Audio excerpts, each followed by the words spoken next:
There are questions hiding inside Pokémon that were never meant to be answered. They sit quietly inside Pokédex entries written in a few plain sentences, inside Pokémon designs that feel slightly too intentional, inside locations that appear on no map but feel deeply, inexplicably familiar. Some players noticed these questions early on, and instead of setting them aside, they held on to them. Over the years, those small questions became theories, and those theories grew until they carried the weight of something almost real. And before we dig deep into these mysteries, please consider subscribing to join the Cozy Club for more journey like this, and let me know where in the world you are currently watching from tonight, because tonight we are going to move slowly through some of the most fascinating, unsettling, and quietly beautiful theories the Pokémon community has ever imagined. A long-standing idea surrounds a creature that most players never questioned too deeply. Cubone is already a tragic figure by any measure, its Pokédex entries describing how it wears the skull of its deceased mother and cries through the long, cold nights. But fans began to notice something stranger beneath that grief, something that connected this lonely ground type to a fire type everyone already knew.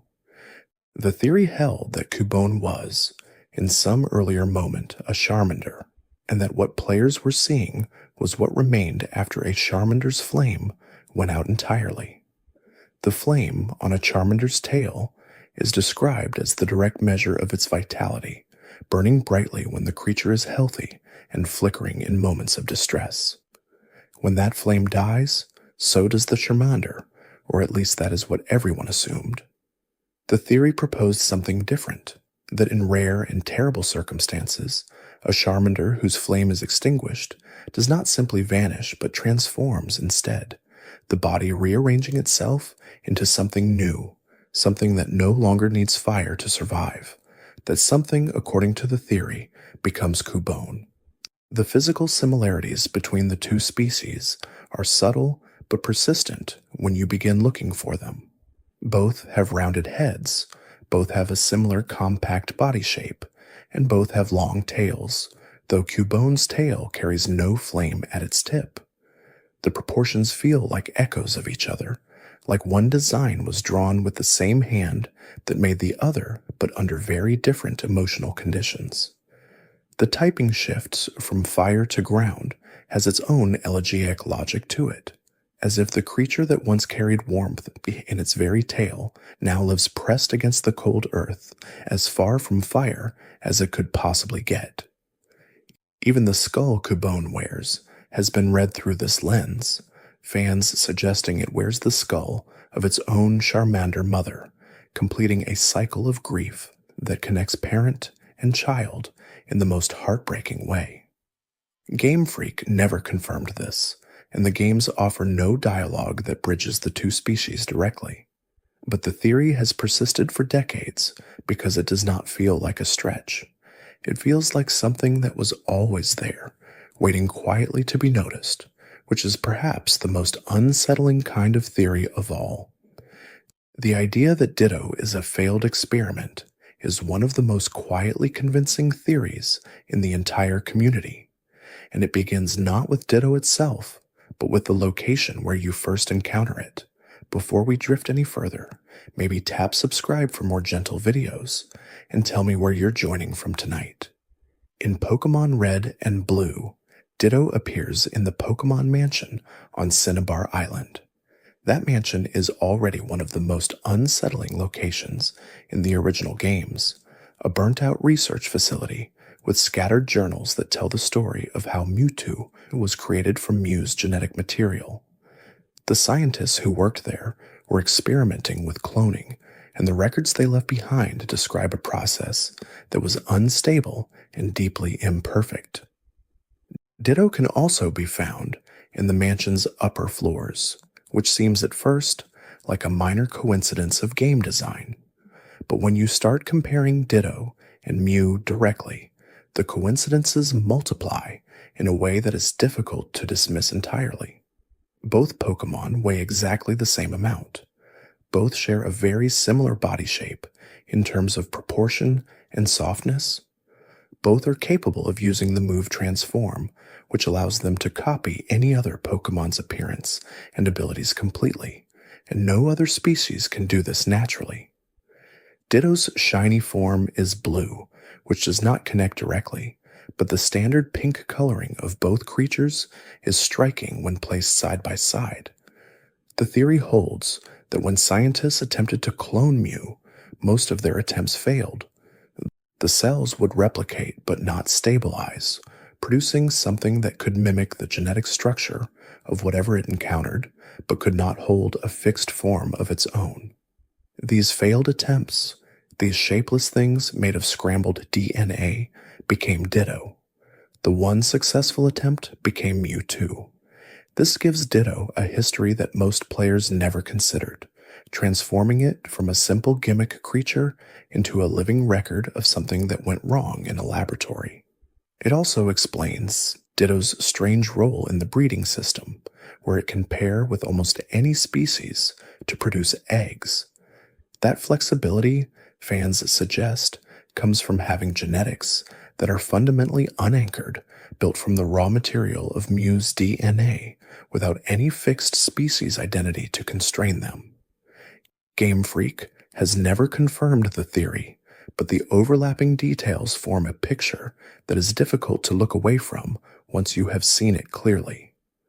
MissingNo is a presence that defies easy explanation, and the theories around it have accumulated over decades into something that feels like its own mythology.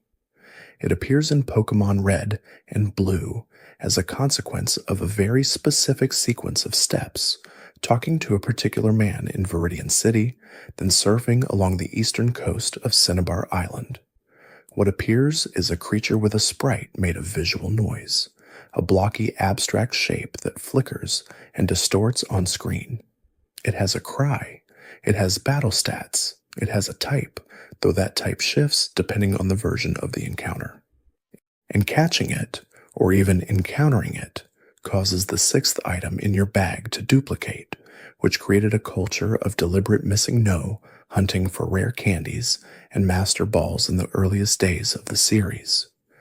Developers eventually explained it as a data glitch, a consequence of the game reading uninitialized memory and assembling something from the leftover numbers that happened to be there.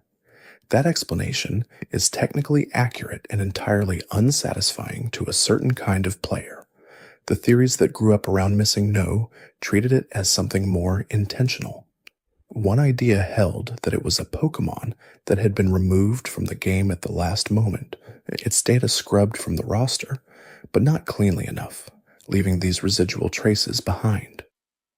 Another theory suggested it was a placeholder that was accidentally left active, meant only for internal testing, and never supposed to be visible to players. A third and stranger interpretation held that MissingNo was a deliberate secret, something Game Freak had embedded in the game as a reward for players curious enough to follow the right steps. The truth, as far as it has been explained officially, is more mundane, but the persistence of the stranger theories says something about what MissingNo felt like to encounter. It felt intentional. It felt like something that had been there all along, hidden just beneath the surface of a world that was otherwise brightly colored and cheerful. The visual noise of its sprite looked like damage, like something that had been partially erased. And the way it affected your items, duplicating them in a way that felt almost like compensation, made it feel generous rather than dangerous. Whatever MissingNo actually is, it occupies a permanent place in the mythology of the series, existing somewhere between accident and legend. There is a theory about Gengar that feels almost too elegant to be accidental, and it has to do with the shape of shadows. When you place the silhouette of a Gengar beside the silhouette of a Clefable, the similarities are immediate and a little eerie. Both have rounded ears that point upward. Both have stubby arms held at similar angles. Both have a rounded body of comparable size. The poses in their earliest sprite designs mirror each other closely enough that the comparison becomes difficult to explain away as coincidence. The theory suggests that Gengar is the ghost of Clefable, specifically that when a Clefable dies, what lingers behind takes the form of a Gengar. This carries a particular weight when you consider what both species are. Clefable is a creature associated with moonlight, said to be rarely seen and deeply shy, descending from mountains on clear nights to dance together. It is typed as fairy in modern games, associated with wonder and innocence. Gengar is ghost and poison, mischievous and occasionally threatening in its Pokédex entries, described as lurking in shadows and lowering the temperature of rooms it enters. The contrast between the two is almost perfectly designed, as if one is exactly what the other becomes when something goes wrong. Fans point out that both species are associated with night, that both have a quiet, watchful quality in their designs, and that Gengar's grin has always looked like an echo of something that was once joyful but has been hollowed out. The theory does not claim that every Clefable becomes a Gengar, only that there is a connection between them, a path that runs from one to the other through loss. It gives both species a shared history that makes encounters with either feel slightly weighted. The game has never confirmed this, and the developers have spoken little about the design origins of either Pokémon directly. But the theory has survived because it feels right in a way that is difficult to argue with once you have seen the two silhouettes placed side by side. The theory about Ash existing in a coma has been circulating since the early years of the anime, and it has never quite gone away because it explains so many things that the show itself never addresses. The premise is this. In the very first episode, Pikachu delivers a powerful electrical shock to Ash, and the theory holds that this shock is enough to cause a serious injury, one that puts Ash into an unconscious state. Everything that follows, every region, every rival, every legendary encounter, is the dream of a boy who has not yet woken up. The theory draws on specific details that are difficult to explain any other way. Ash does not age, in any meaningful sense, across more than 2 decades of storytelling. He meets the same kinds of people in every region, figures who fill similar emotional roles in his journey, a practical companion, a gentle one, a rival who begins as an enemy and becomes something closer to a friend. The world around him resets with each new region in ways that feel less like consistent world building and more like the logic of a dream, where settings shift and familiar things appear in new forms. Legendary Pokémon appear to him with a regularity that strains believability, even by the standards of a fantastical world, as if the rules of rarity apply to everyone except him. The theory suggests that this is because these experiences are not happening to a boy in a real world, but to a mind constructing its own mythology out of the things it most deeply desires. The figures he meets become projections. The challenges he faces become the challenges he needs to overcome internally. The Pokémon he bonds with become expressions of parts of himself. It is a dark reading of something that is marketed as bright and hopeful, and that darkness is probably part of why it has persisted. It transforms the anime from a simple adventure story into something quieter and more melancholy, the long dream of someone who might never wake up.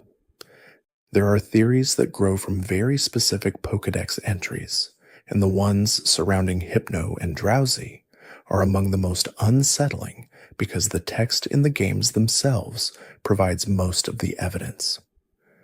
Hypno's entries describe a creature that swings its pendulum in front of a target to induce hypnosis, and several entries across different game versions include lines about children going missing near Hypno.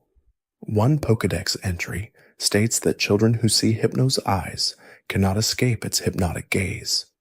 Another notes that there have been rumors of Hypno abducting small children.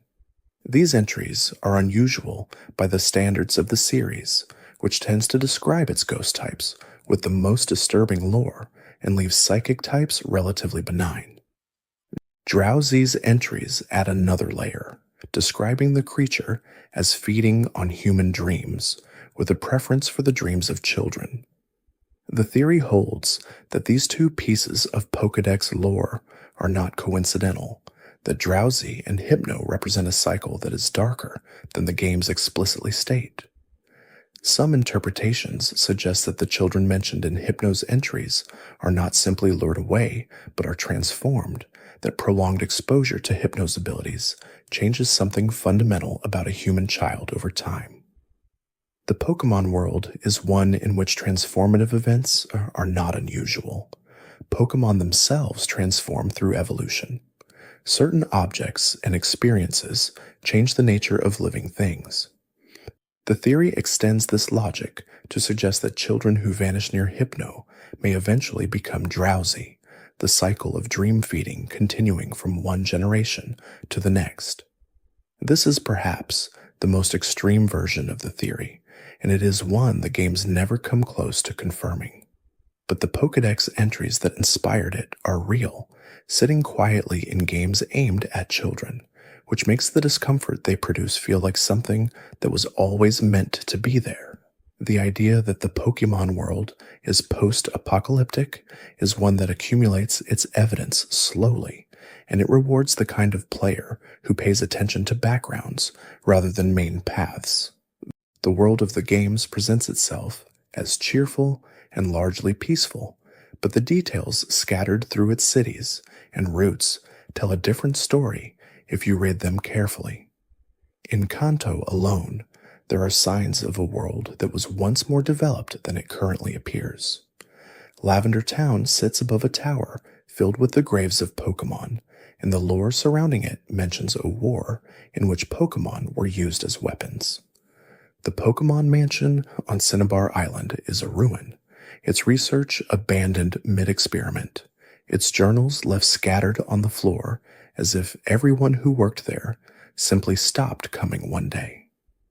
The rocket hideouts beneath Celadon City and in Mahogany Town speak to organizations that formed in the aftermath of some larger disruption and chose to fill the power vacuum with control rather than cooperation. In later regions, the evidence continues to accumulate. Sinnoh's myths describe a war between legendary Pokémon that reshaped the physical world. Unova's history includes a conflict between two brothers over ideals that sounds less like mythology and more like a civil war with a supernatural element. The ruins found in nearly every region suggest a level of civilization that exceeded what is currently present, cities that fell or were abandoned, technology that was developed and then lost, structures built by people who are now remembered only in fragments.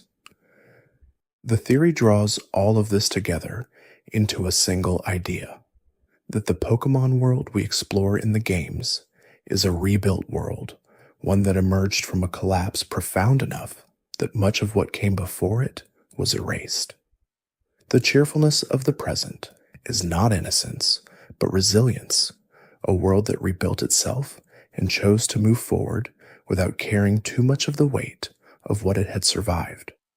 Among the theories that sit at the intersection of science and mythology is the idea that Mewtwo's creation had consequences that extended far beyond the single clone the journals describe.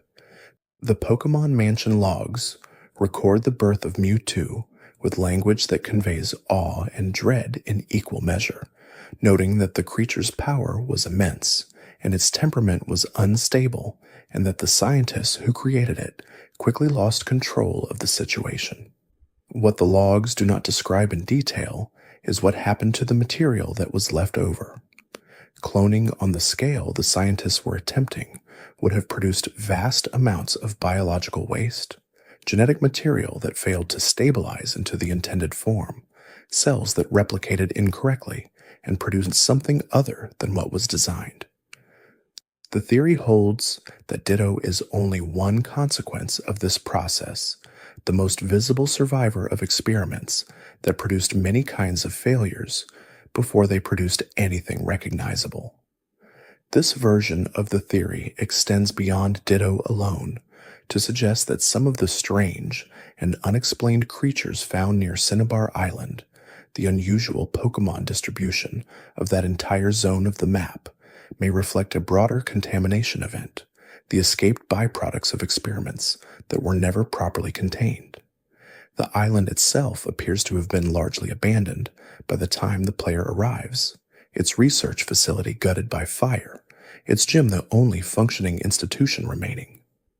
The theory asks what happened to everything that was being studied there, and suggests that some of it is still living in the rock tunnels and water routes nearby, too unstable to identify clearly, too persistent to disappear entirely. There is something quiet and slightly mournful about the theory surrounding Yamask, which begins with one of the most memorable Pokédex entries in the series. Yamask, the spirit Pokémon, is described as a human soul that has been trapped after death, carrying a mask that represents the face it wore in its previous human life. The entry notes that Yamask occasionally looks at this mask and weeps. This is unusual even by the standards of ghost-type Pokédex lore, which tends toward the creepy but rarely toward the specifically human and grieving.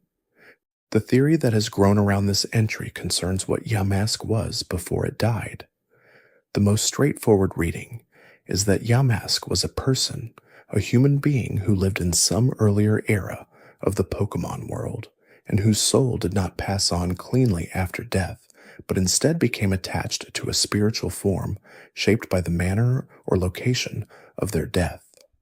Some interpretations connect this to the ancient ruins where Yamask is found in the wild, suggesting that the people who built and lived in those ruins are still present in some form, haunting the structures they created, carrying the faces of who they were. The deeper version of the theory concerns the mask itself. If the mask represents the face Yamask wore in life, then looking at a Yamask mask means looking at the face of a dead person. Every Yamask is a specific individual. Every mask is a specific memory. The grief it carries when it looks at that mask is not the abstract grief of a ghost-type creature, but the particular grief of someone who remembers being alive and human and can no longer return to that state. That specificity, the idea that behind the game mechanic is an individual story, is what makes this theory feel different from others. The connection between Pokémon and the real world that existed before them is one of the oldest threads in the community's theoretical history, and it runs through the games more visibly than most players initially notice. Early Pokédex entries, particularly those from the first and second generations, contain occasional references to animals that do not exist in the Pokémon world. A Sandshrew entry refers to living in dry environments similar to those preferred by certain real-world desert creatures. Some entries compare a Pokémon's diet or behavior to animals that, within the logic of the games, should not exist alongside the Pokémon that seem to have replaced them. This inconsistency gave rise to the theory that the Pokémon world was once our world, or something very close to it, and that at some point in the deep past, the creatures we would recognize as normal animals were gradually displaced by Pokémon. The mechanism of this displacement is unclear, and the theory offers several versions of how it might have happened. In one version, Pokémon evolved alongside animals for a time, then outcompeted them. In another, a single catastrophic event created the conditions for Pokémon to emerge, leaving animals extinct or marginalized in the regions we explore. In yet another, and perhaps the most interesting version, Pokémon and animals coexisted for a very long time, and the animals simply became rarer until they were no longer something an ordinary person would encounter, remembered only in the occasional Pokédex entry that was written before the distinction became meaningful. The games have slowly cleaned up these inconsistencies over time, removing or revising entries that mentioned real animals too directly. But the evidence from early games remains, preserved in the original text, pointing toward a world that was once different from what the players find when they start a new file. There is a theory about the relationship between Shedinja and the evolution of Ninkata that the games provide the mechanical foundation for but never quite explain in the way the theory demands. When Ninkata evolves into Ninjask, players who have an empty slot in their party and a spare Pokéball will find that a second Pokémon has appeared, Shedinja, the shed husk left behind when the evolution occurred.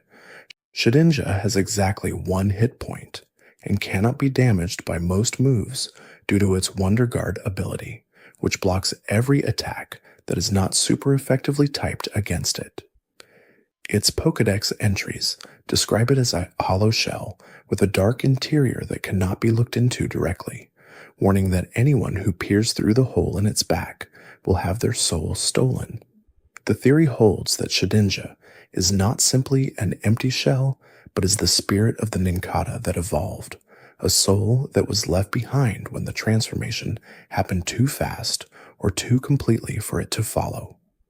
In this reading, the Wonder Guard ability is not a mechanical quirk, but a spiritual condition. The creature cannot truly be hurt because it is already dead, already beyond the threshold where physical damage applies. It persists in the world not because it has life, but because it has not yet found a way to leave. The hollow space inside it is not just a visual design choice, but a narrative one, representing the absence of whatever should be inside a living thing. The 1 hit point it carries is not a weakness, but a reminder, a single point marking the minimum threshold of existence, the last thing between Shedinja's presence in the world and its final disappearance. Another quiet detail surfaces when you spend time with the lore surrounding Porygon, the world's first artificially created Pokémon, and the implications of what its existence means for the nature of Pokémon as a category. Porygon is explicitly stated to be a Pokémon made entirely of programming code, designed by Sylph Company researchers using the most advanced technology available. It was the first of its kind, a Pokémon that did not evolve from any natural process, but was written into existence by human hands. The theory that has grown around Porygon concerns what this creation reveals about the distinction between natural and artificial in the Pokémon world. If Porygon is a real Pokémon, eligible to be caught, trained, and bonded with in the same way as any creature that emerged from an egg or a wild habitat, then the boundary between natural and artificial is either meaningless or more permeable than it appears. Some versions of the theory hold that this is exactly the point, that Porygon's existence is the game's way of suggesting that all Pokémon are, at some level, constructed, shaped by forces that include but are not limited to natural selection. The legendaries who are described as having created the world, who shaped land and sea and sky and time and space itself, are in this reading not so different from the Sylph Company researchers who made Porygon. They were designers working with the materials available to them, producing outcomes that then took on their own independent existence. Porygon is described as capable of entering cyberspace and navigating digital systems, which connects it to the theory's broader implications about the relationship between information and life in the Pokémon world. If a Pokémon can be made of code, then code is alive in some meaningful sense, and everything built from information carries the potential for something that resembles consciousness. The legendary trio of Articuno, Zapdos, and Moltres has always been described as the most powerful wild Pokémon in the Kanto region, rare birds residing in locations that are difficult or impossible to reach without specific items or abilities. But the theory concerning them is less about their power than about what they might represent in the context of the world's climate and weather. Each bird is associated with a specific elemental condition, ice, lightning, and fire, and each is said to have an influence on the environment around it. Articuno brings snowstorms, Zapdos appears during thunderstorms or causes them. Moltres is associated with volcanic heat and the kind of wildfires that clear old growth to make way for new vegetation. Individually, these connections seem decorative, flavoring the legendaries with environmental associations that make them feel more mythological. The theory holds that the three birds are not simply associated with these weather patterns, but are responsible for them, that the climate of the Kanto region is a direct consequence of where these three Pokémon are and what they are doing at any given time. This reframes the birds from isolated rare encounters into something more like living infrastructure, systems that regulate the region's seasons and storms. It also raises a quiet question about what would happen to Kanto's climate if all three were removed from the wild at the same time. A question the games never address, but one that the theory implies has a very dark answer. The player who catches all three birds is, in this reading, not completing a collection, but disrupting an ecosystem that has been in balance for a very long time. The theory about the connection between Ghastly, Haunter, and Gengar, and the concept of grief is one that reads these three Pokémon not as simple ghost types, but as stages of mourning transformed into physical form. Ghastly is described as being composed almost entirely of gas, a diffuse presence that can only maintain its shape in still air and is dispersed by wind. Its Pokédex entries note that it surrounds its prey with its toxic gases, but also that it can pass through walls and that it was born from the gases of deceased beings. Haunter becomes more substantial, developing limbs and a more defined form, capable of touching and interacting with the physical world in ways Ghastly cannot. Its entries describe it as lurking in darkness and paralyzing opponents with its lick, but also as drawn to fear and loneliness in others. Gengar is the most fully realized of the three, a solid presence with weight and mass, mischievous and occasionally cruel in its entries, but also described as the shadow cast by the moon on cold nights, a thing that exists in the world alongside living creatures rather than simply passing through it. The theory maps this progression onto the process of grief, with Ghastly representing the initial diffuse shock of loss, formless and overwhelming, dispersed by any strong wind of distraction. Haunter represents the middle stage, where grief becomes more defined and specific, more capable of interacting with the world, but still attached to darkness and loneliness. Gengar represents grief that has been lived with long enough to become part of the shadow of ordinary life, present but no longer consuming, a permanent companion to the moon's ordinary light. There is an idea surrounding the Safari Zone in Kanto that is less about the Pokémon found there and more about the zone itself, about what it means that a fenced preserve exists in the middle of a region where wild Pokémon are otherwise encountered freely in tall grass and caves. The Safari Zone is a private space where Pokémon are protected from conventional capture methods, where players throw bait and rocks instead of engaging in battle, and where a strict step limit governs how long you can remain inside. The theory holds that the Safari Zone is not a nature preserve in the way it is presented, but is something closer to a controlled habitat for species that have been driven nearly to extinction by the practices of the world around them. The Pokémon found there, including Kangaskhan, Scyther, Pinsir, and Tauros, are not simply exotic. They are species that do not appear anywhere else in the Kanto region in the wild. The theory asks why that is and proposes that the Safari Zone represents the last habitat for creatures that once ranged freely across Kanto before being hunted or displaced. The fee charged to enter supports the preserve financially, and the step limit exists not as an arbitrary game mechanic, but as a population management tool, ensuring that too many trainers do not spend too long in the same space, pressing on the same ecosystem. This reading transforms the Safari Zone from a fun, optional location into a quiet commentary on the relationship between human activity and the survival of species, something the game never makes explicit, but the theory pulls into focus. The question of what Pokémon do when they are inside Pokéballs has always been one that the games encourage players not to think about too carefully.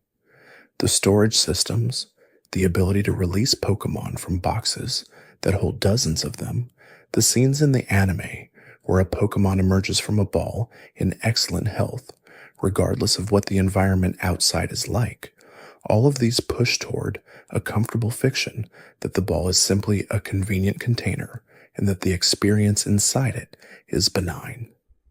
The theory that refuses this fiction holds that the space inside a Pokéball is not simply a miniaturized, comfortable resting place, but is a fundamentally different kind of space, one that raises serious questions about consciousness and time. Some versions of the theory suggest that time inside a Pokéball does not pass in the same way it does outside, that a Pokémon stored for days or weeks experiences something much shorter, or perhaps nothing at all. Other versions hold the opposite, that time inside the ball passes more slowly, and that a Pokémon that has been stored experiences a kind of suspension that is something between sleep and unconsciousness, and something harder to name. The anime has occasionally shown scenes of Pokémon emerging from balls confused or disoriented, and some Pokémon have been depicted as actively refusing to enter balls or as preferring to travel outside them, which lends indirect support to the idea that the experience inside is not simply neutral. The theory does not produce a single settled answer, which is probably why it persists. It asks a question that the franchise has carefully avoided answering directly, and leaves the space that avoidance creates for players to fill in with their own imagination. Another quiet detail emerges when you look at the mythology of Arceus and the question of what it means to be a creator deity in the Pokémon world. Arceus is described as having created the universe, the world, and everything in it, having shaped existence from nothing by working through 1,000 arms, and having produced the other legendaries from parts of itself or from acts of will. This is a creation mythology that mirrors the cosmologies of many real-world religious traditions, and the theory that builds on it concerns whether Arceus is still present in the world or has withdrawn from it in the way creator deities often do in the traditions the design draws from. In Pokémon Diamond and Pearl, Arceus can be encountered at Spear Pillar, or later at the Hall of Origin, an event that requires an item that was never legitimately distributed. The theory holds that Arceus's unavailability is not a game design decision, but a narrative one, that the creature who made the world has deliberately removed itself from the ordinary flow of events, and can only be encountered by someone who takes a very specific and unusual path. The Pokémon that Arceus created, Dialga, Palkia, and Giratina, govern time, space, and antimatter respectively, and they are the ones who can be encountered in the ordinary course of the game's plot. The theory suggests this is intentional, that Arceus made the world and then stepped back, allowing the systems it created to operate independently, and that its presence can only be drawn out under conditions that should not normally be possible. This makes every legitimate Arceus encounter a small miracle by the internal logic of the Pokémon world, a moment when the creator briefly returned to look at what it made. There is a theory about the island of Cinnabar that treats its destruction between the events of red and blue and the events of gold and silver as something other than a straightforward geological event. By the time players reach Cinnabar in the second-generation games, it has been destroyed by a volcanic eruption, its research facility already a ruin in the first games having now been subsumed by lava entirely. The gym leader Blaine has relocated to a cave on the Seafoam Islands. The island itself is inaccessible, except for one small patch of land at the dock. The in-game explanation is that a volcano erupted. The theory holds that this explanation is incomplete, that the eruption was not natural, but was triggered by what had been happening in the Pokémon Mansion before it burned. The experiments conducted there produced Mewtwo, and by the theory's logic, various unstable byproducts, and the theory holds that the combination of genetic material and energy channeled through those experiments over years destabilized something in the island's geological foundation. The volcano that destroyed Cinnabar was not a random natural event, but a consequence, the island's crust reacting to decades of unnatural activity in the facility that sat above it. This connects the Pokémon world's two major catastrophic events in the Kanto region, the burning of the mansion and the eruption of the island, into a single causal chain. It also suggests that the consequences of the experiments at Cinnabar were larger than Mewtwo alone, that the facility's research left a mark on the physical landscape of the region that eventually expressed itself in a way that could not be ignored or contained. The relationship between Slowpoke and Slowbro, and what happens in between the two forms, is one of the stranger mechanical facts in the series, and the theory that builds on it concerns consciousness and the nature of being the host for something else's desires. Slowpoke is described as perpetually dazed, fishing with its tail absently, barely registering what is happening around it, so slow to process information that it often forgets what it was doing before any reaction occurs. The Pokédex entries describe it as not feeling pain even when bitten, not registering injury until significant time has passed. When a Shellder bites onto Slowpoke's tail, Slowpoke evolves into Slowbro, and the resulting creature is described as having increased intelligence and combat ability. The theory holds that this increased intelligence does not originate with Slowpoke, but with the Shellder, that what appears to be evolution is actually a symbiotic arrangement in which the Shellder provides the cognitive functions that Slowpoke lacks, effectively becoming the operating mind behind the combined body.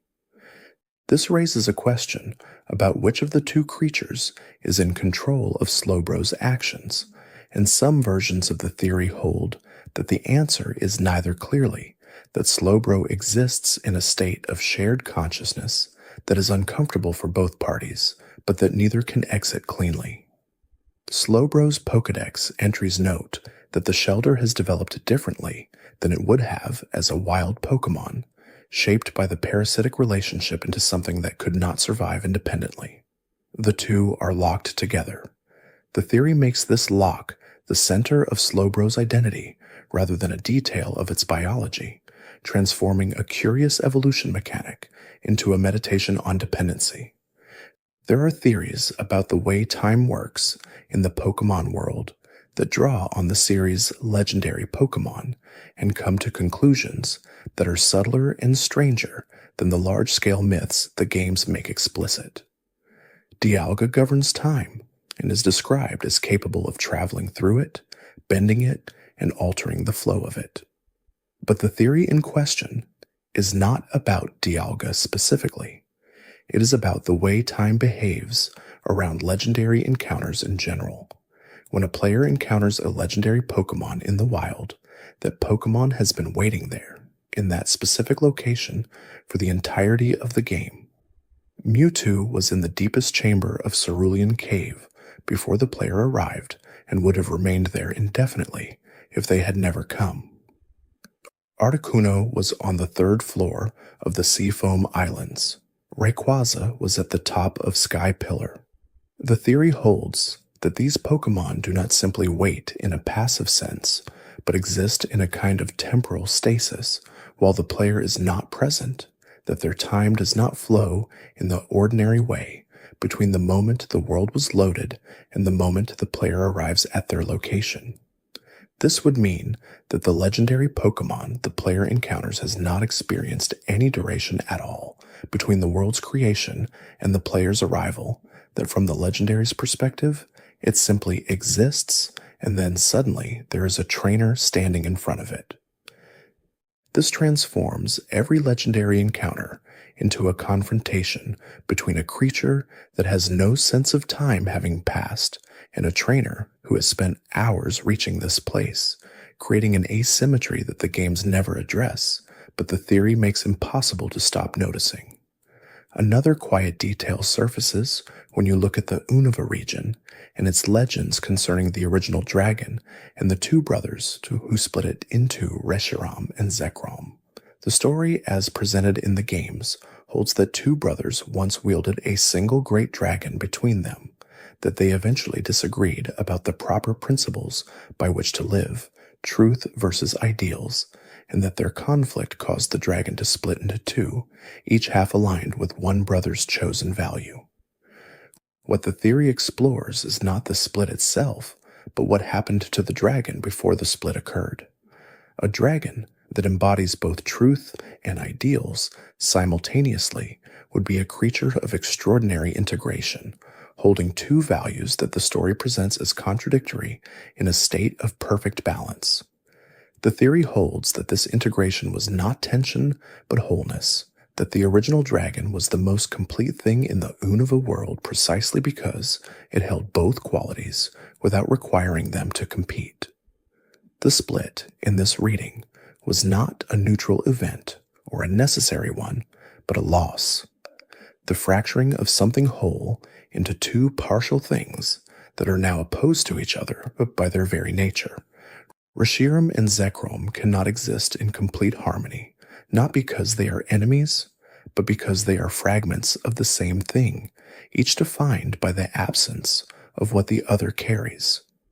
The theory suggests that the story the games tell about ideals versus truth is not a lesson about which value is correct, but a meditation on what is lost when integrated wholeness is replaced by chosen sides, and that both brothers and both legendaries carry the grief of something that was once unified and can never be entirely restored.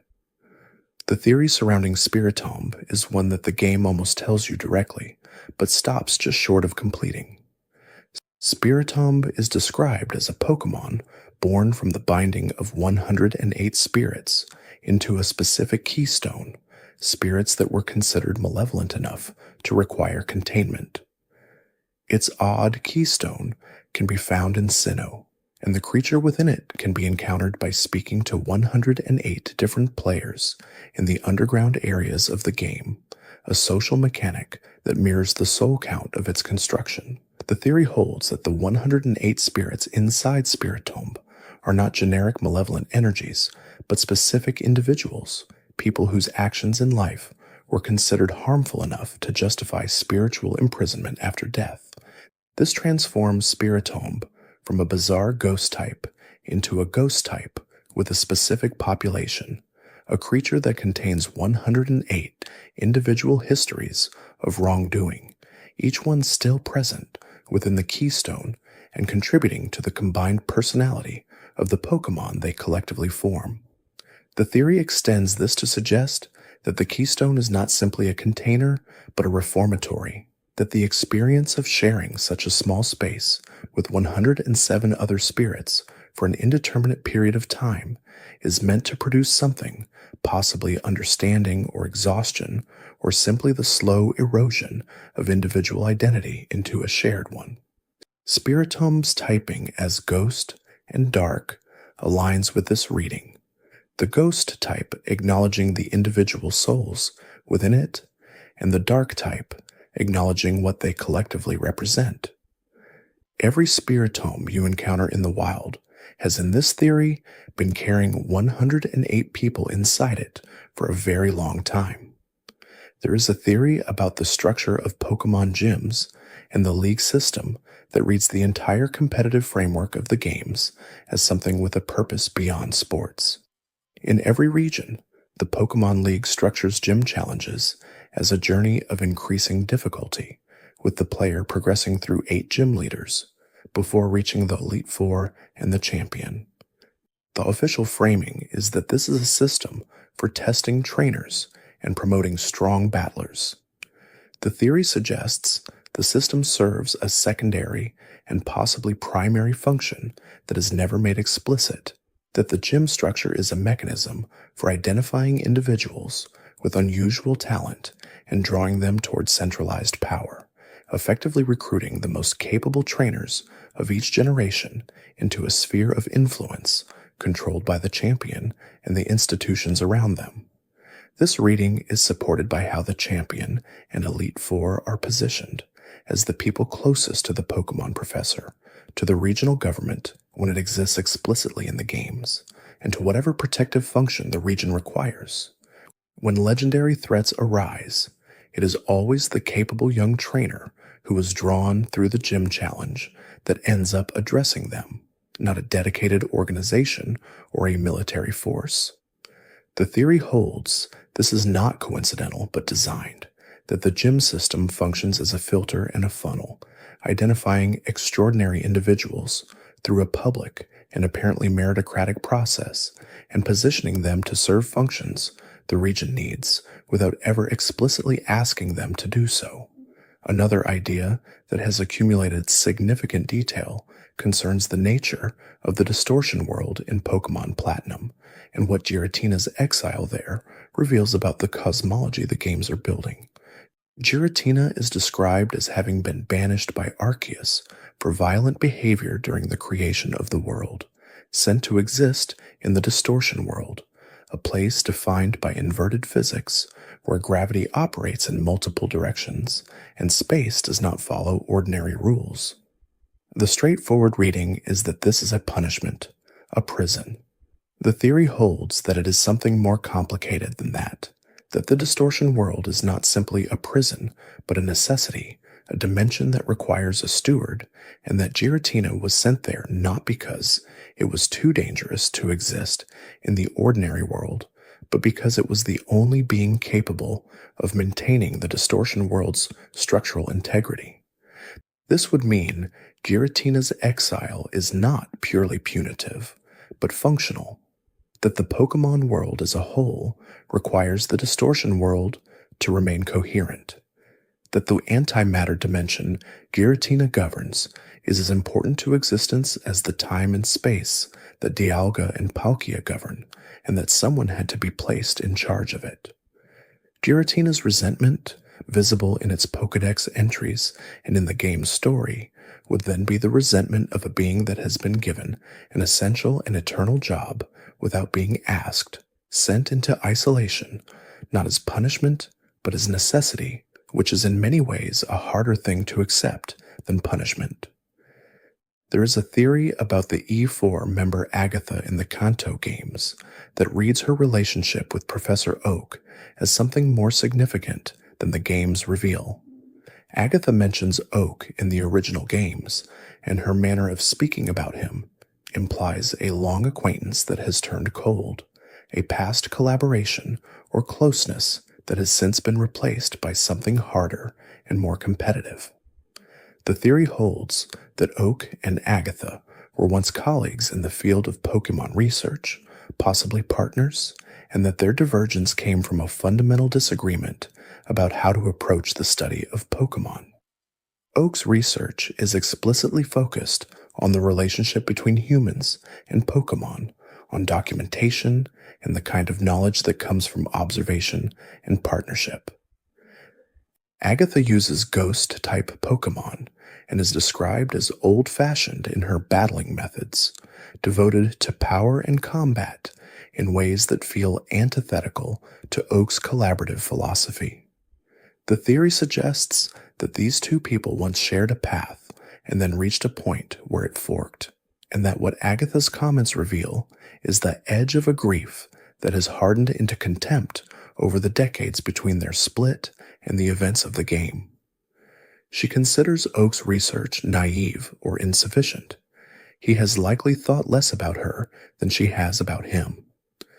The theory positions Agatha not as a villain, but as a person defined by a divergence that the games never fully explain, carrying the particular bitterness of someone who once shared something with another person and watched them become different from each other in ways that could not be reconciled.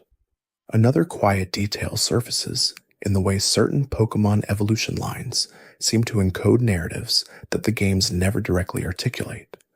The Dano line is a useful example, beginning with a small dragon type that is both blind and hyper-aggressive, described as compensating for its lack of sight by biting everything in reach.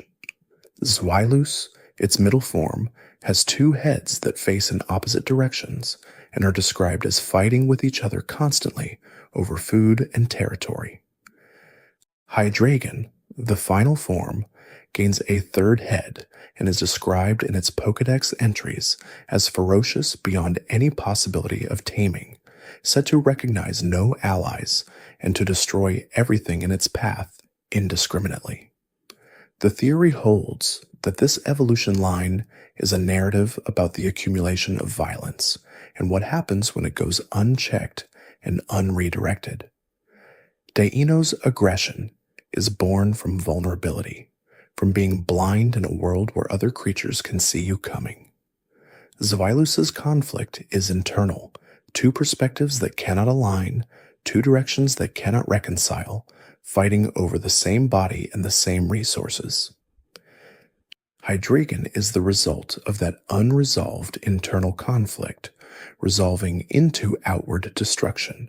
The aggression that could not be metabolized internally turned into something that consumes the external world instead. The theory reads the line not as a simple progression toward power, but as a cautionary one, a documentation of what happens when the conditions that produce internal conflict are never addressed and the energy of that conflict is allowed to mature unchecked. The question of why some Pokemon evolve through happiness while others evolve through combat or items or trade is one that the games present mechanically without explaining philosophically, and the theory that addresses it holds that happiness evolution is specifically reserved for Pokemon whose development is fundamentally relational in nature. Eevee, which can evolve into Espeon or Umbreon through high friendship during day or night respectively, is the clearest case the theory builds from. The theory holds that Eevee's potential forms are determined not by what Eevee itself is exposed to in terms of stones or experience points, but by the quality and character of its relationship with its trainer, with Espeon representing a bond of loyalty and trust expressed during the hours of light and activity, and Umbreon representing a bond of steady companionship expressed during the quieter hours of night. This means that the happiness evolutions are not simply a measure of affection accumulated numerically, but a record of the kind of relationship the two creatures have built over time. A Pokemon that evolves through happiness is a Pokemon whose transformation depends on whether it has been seen clearly and valued consistently by someone else. The theory extends this to other happiness evolutions. Togepi into Togetic, Golbat into Crobat, Riolu into Lucario, each one representing a Pokemon type whose capacity for growth is locked behind the question of whether it has been genuinely and consistently cared for. These evolutions are, in the theory's reading, the game's most honest acknowledgement that some forms of growth are not achievable alone. There are theories that look at the entire structure of the Pokemon world and conclude that the player character is not simply a trainer going on an adventure, but is a figure of unusual historical significance, and the evidence for this is embedded in how the games position them relative to every major crisis. In every generation, the player arrives in a region precisely at the moment when a crisis of legendary proportion is approaching, and in each case it is the player, a child with a recently received starter Pokemon, who ultimately resolves the crisis that the established adults, institutions, and organizations of the region could not. The theory holds that this is not simply a narrative convenience, but is meaningful within the world's logic, that the player character's timing is not accidental, that something draws them to the right place at the right moment with a regularity that exceeds coincidence. Some versions of the theory suggest that the Pokemon professor, who gives the player their starter, is aware of this pattern and deliberately positions new trainers at the beginning of crises, because they have observed over many years that new trainers resolve things that experienced ones cannot. Other versions hold that the starter Pokemon itself is chosen not randomly but specifically, that the professor's selection is an act of preparation rather than gift-giving. The deepest version of the theory holds that the player character is guided in ways neither the character nor the narrative makes explicit, that the world calls particular individuals into motion when certain thresholds are approached, and that what looks like an adventure is actually a response to a distress signal the player has not consciously heard. Another idea concerns the nature of the villainous teams that appear in each generation and what they reveal about the anxieties of the world they exist in. Team Rocket is motivated by profit, using Pokemon as tools for financial and organizational power in a region that is otherwise described as having a generally peaceful relationship between humans and Pokemon. Team Magma and Team Aqua in Hoenn are motivated by environmental idealism taken to a destructive extreme, each believing that expanding their preferred terrain, land or sea, will benefit Pokemon and humans alike, not recognizing or not caring that their methods will cause the devastation they claim to oppose. Team Galactic in Sinnoh is motivated by nihilism taken to its logical conclusion, seeking to destroy and remake the universe according to a vision of perfection that requires erasing the one that currently exists. Team Plasma in Unova is motivated by a philosophical argument about the nature of human Pokemon relationships, holding that training is a form of exploitation and that liberation is owed to Pokemon, even if most Pokemon do not appear to desire it. The theory holds that each team's motivation is not randomly chosen, but reflects the specific psychological and social pressures of its region. The villains in each game are not simply obstacles, but diagnostic tools, revealing what the culture of that region fears, values, and has failed to adequately address. Team Rocket appears in a wealthy, industrialized region and pursues wealth.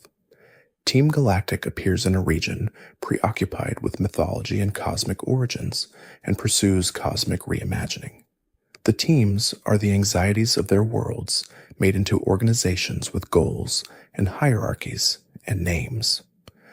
The theory surrounding the original red and blue versions of Lavender Town and the particular sound design of that area's music has been one of the most persistent and expansive in the community's history. Lavender Town's music in the original games was composed in a way that emphasized higher frequency tones, creating a sound that many players described as unsettling in a way that was difficult to articulate precisely.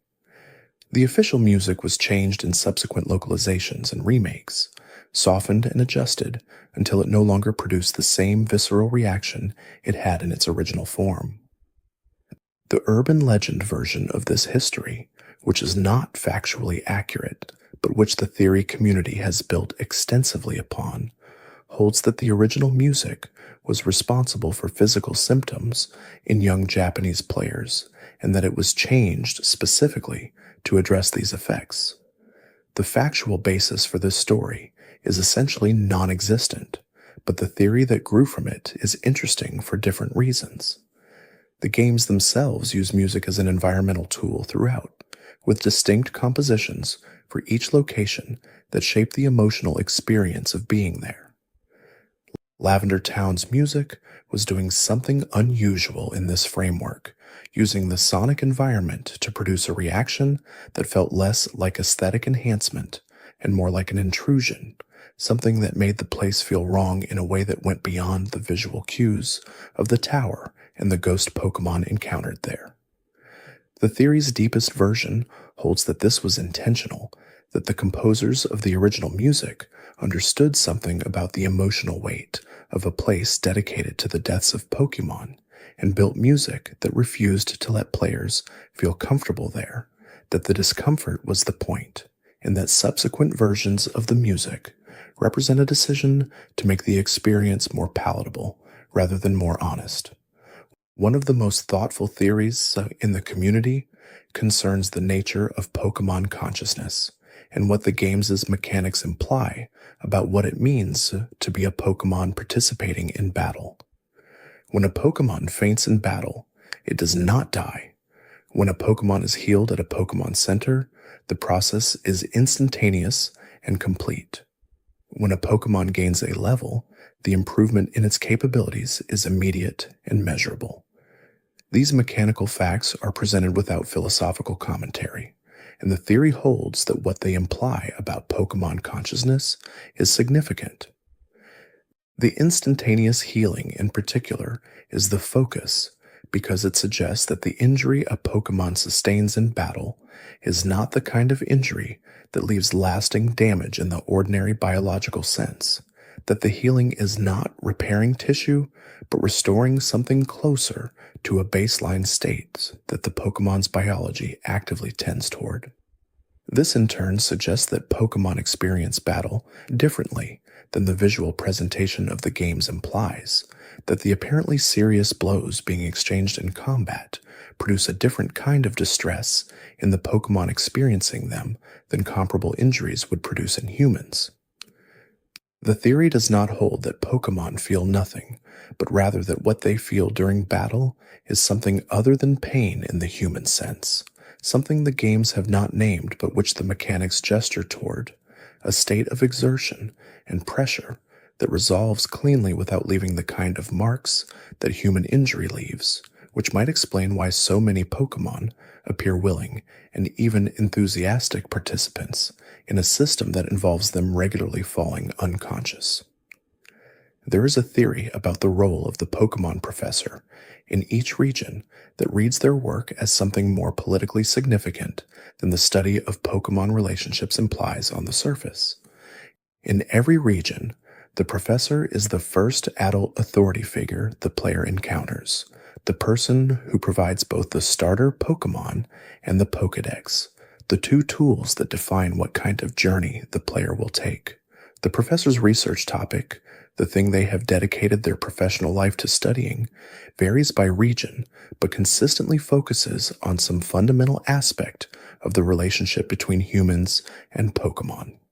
Professor Oak studies the bonds between trainers and their Pokemon. Professor Elm studies Pokemon breeding and eggs. Professor Birch studies Pokemon habitats. Professor Rowan studies Pokemon evolution. The theory holds that the professors are not simply researchers, but are the intellectual infrastructure of their regions, the people whose conceptual frameworks shape how everyone around them thinks about Pokemon. When Professor Oak proposes that strong bonds between trainers and Pokemon are fundamental to both species' well-being, he is not simply stating a personal research interest, but is defining the ethical basis for the entire trainer system, for the Pokemon League, for the practice of catching wild Pokemon rather than simply coexisting with them. The theory extends this to suggest that the professor's research shapes the character of the region's relationship to Pokemon in ways that feel cultural rather than scientific. Owen, where Professor Birch studies habitats, has a particular connection to its natural landscape, a region where the environment is treated as more than backdrop. Sinnoh, where Professor Rowan studies evolution, is a region preoccupied with transformation and myth, with legendaries that literally shaped the physical world. The professors are not separate from their regions, but expressions of them, and their research is the intellectual form of what each region most values.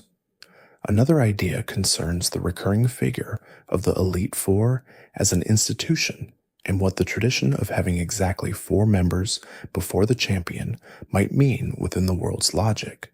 In every region, the same structure applies regardless of local culture or geography. 4 trainers of exceptional skill each typically specializing in a specific type or thematic focus, followed by a champion who stands apart in both power and position. The theory holds that this is not an arbitrary tournament structure, but mirrors something older in the Pokémon world's history, possibly connected to the creation myths that appear in various forms across regions. In the cosmology of several regions, particularly Sinnoh and Unova, the world was shaped by a small number of legendary beings whose specific number and arrangement varies, but whose structural relationship to each other, distinct powers serving complementary functions, mirrors the Elite Four arrangement exactly. The theory suggests the Elite Four tradition is an echo of this mythological structure, a human institution that was unconsciously patterned on the arrangement of powerful beings at the beginning of the world. Four before the Supreme, four aspects before the unified whole. In this reading, becoming champion is not simply winning a competition, but completing a ritual whose origins predate the league system itself, a ritual that was designed in some earlier time to test whether a person could face and overcome what the world fundamentally consists of before being recognized as its representative. This makes every champion a figure with a significance the games acknowledge practically, but not philosophically, someone who has passed not just a test of combat ability, but a test of something older and harder to name. The theory about Gardevoir and Gallade and their evolutionary divergence through the introduction of a gender-based mechanic in Generation 4 is one that the games themselves seem aware of and then step carefully around. In Ruby and Sapphire, Kirlia evolves into Gardevoir regardless of gender, producing what appeared to be a single, final form for the line. In Diamond and Pearl, a new evolution was introduced. Male Kirlia who are given a Dawnstone evolve into Gallade instead. Gardevoir is described as fiercely loyal, willing to distort space itself to protect its trainer, shaping its power entirely around the defense and protection of the relationship it has formed. Gallade is described as a chivalrous warrior, fighting with the blades that emerge from its elbows, protective but in a more active, combat-oriented manner. The theory holds that the divergence between these two forms reveals something about how the Pokémon world thinks about different expressions of the same underlying loyalty. Both Gardevoir and Gallade are psychic types. Both carry the same essential relational commitment in their lore, but that commitment expresses itself through radically different capabilities, depending on which path the evolutionary divergence follows. The theory takes this further to suggest that Ralts, the pre-evolution, exists in a state of potential that is genuinely undecided, not predisposed to either form, and that the Dawnstone does not impose a direction on it, but rather reveals which direction was already present beneath the surface, a latent tendency that the stone activates rather than creates. This would mean that each Ralts is from the beginning, either a Gallade or a Gardevoir waiting to emerge, and that the game's mechanic of introducing gender as the deciding factor captures something real about how the world of Pokémon thinks about the different shapes that loyalty and protective devotion can take. There is a theory about the evolution of Magikarp into Gyarados that has been called the most honest thing the Pokémon series ever did, and it concerns what the transformation represents if you read it as a narrative about patience and the nature of hidden potential. Magikarp is presented as the weakest Pokémon in the original games, incapable of doing meaningful damage, limited to a splash move that does nothing at all and a tackle that does very little. Its Pokédex entries across the series describe it as virtually useless, noted mainly for its hardiness in being able to survive in the most polluted and degraded water environments, capable of living where nothing else could. The entries go out of their way to emphasize how little Magikarp can do, how rarely it is taken seriously, how it is overlooked by trainers who want immediate results. Gyarados, The creature Magikarp becomes at level 20 is among the most powerful non-legendary Pokémon in the original games, with exceptional attack and speed stats, capable of learning moves that destroy entire teams. The transformation is as extreme as any in the series. The theory holds that this is not simply a game design choice about reward and patience, but is the series' most direct statement about the relationship between apparent uselessness and latent power. A Magikarp you are willing to carry through the early portions of the game, winning battles with your other Pokémon, while Magikarp sits in the party doing essentially nothing, will eventually become something that can do things your other Pokémon cannot. The theory extends this to suggest that the game is making an argument not just about Magikarp, but about the nature of potential itself, that the things which appear weakest and most useless are sometimes the things containing the most extraordinary possibilities, and that the only way to access those possibilities is to be willing to carry them through the time before they are realized.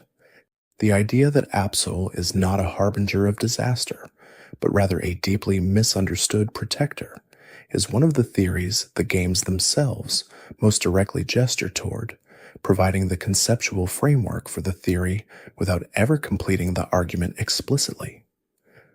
Absol's Pokédex entries describe it as appearing before disasters occur, and the entries note that for this reason it has been feared and driven from human habitation, treated as the cause of the calamities that follow its appearances. Later entries, beginning in later generations, begin to revise this reading, noting that Absol appears because it can sense approaching disasters and is attempting to warn the humans in the area. The theory holds that this revision is not a retcon, but a correction, that the earlier entries had captured the perspective of humans who had misread the meaning of Absol's presence for generations, and that what the games are showing across multiple generations of entries is the gradual correction of a long-standing misunderstanding. This misunderstanding has real consequences within the world the theory describes. Absol has been hunted, driven from towns, treated as something that causes the catastrophes it is desperately trying to prevent. It continues to appear before disasters, despite this treatment, unable to stop doing what its nature compels it to do, even knowing that the beings it is trying to warn will respond with fear and hostility. The theory makes Absol one of the most genuinely tragic figures in the series, a creature defined by misunderstood loyalty, who has spent its existence being punished for precisely the quality that makes it valuable, persisting in its warnings not because they are received well, but because stopping would mean abandoning the purpose that defines it. Another thread worth following concerns the theories around the ancient war, described in various forms across multiple Pokémon generations, and what this implies about the deep history of the world the games present. The most detailed version of this war appears in the mythology of Unova, where the stories of Reshiram and Zekrom describe two heroes who used their respective legendary Pokémon to fight until the battle ended inconclusively, with neither brother winning, and with the dragon that had served both splitting into the two legendaries as a consequence of the conflict. Sinnoh has its own war mythology, contained in the stone tablets of Celestic Town, describing a time when the legendary Pokémon of time, space, and antimatter were in conflict before the world settled into its current arrangement. In Kalos, the backstory of the weapon that Lysandra discovers and attempts to use involves a war so devastating that a legendary Pokémon was used as a weapon of mass destruction, resulting in a flower that bloomed in the aftermath of becoming a symbol of grief. The theory draws these separate regional war mythologies together and proposes that they are not separate events, but memories of the same event, or a series of connected events, preserved differently in different regional cultures. The war at the beginning of the Pokémon world was global in scope, involving legendary Pokémon on multiple sides, reshaping the physical world in ways that are still visible in the geological and ecological features of the regions that exist now.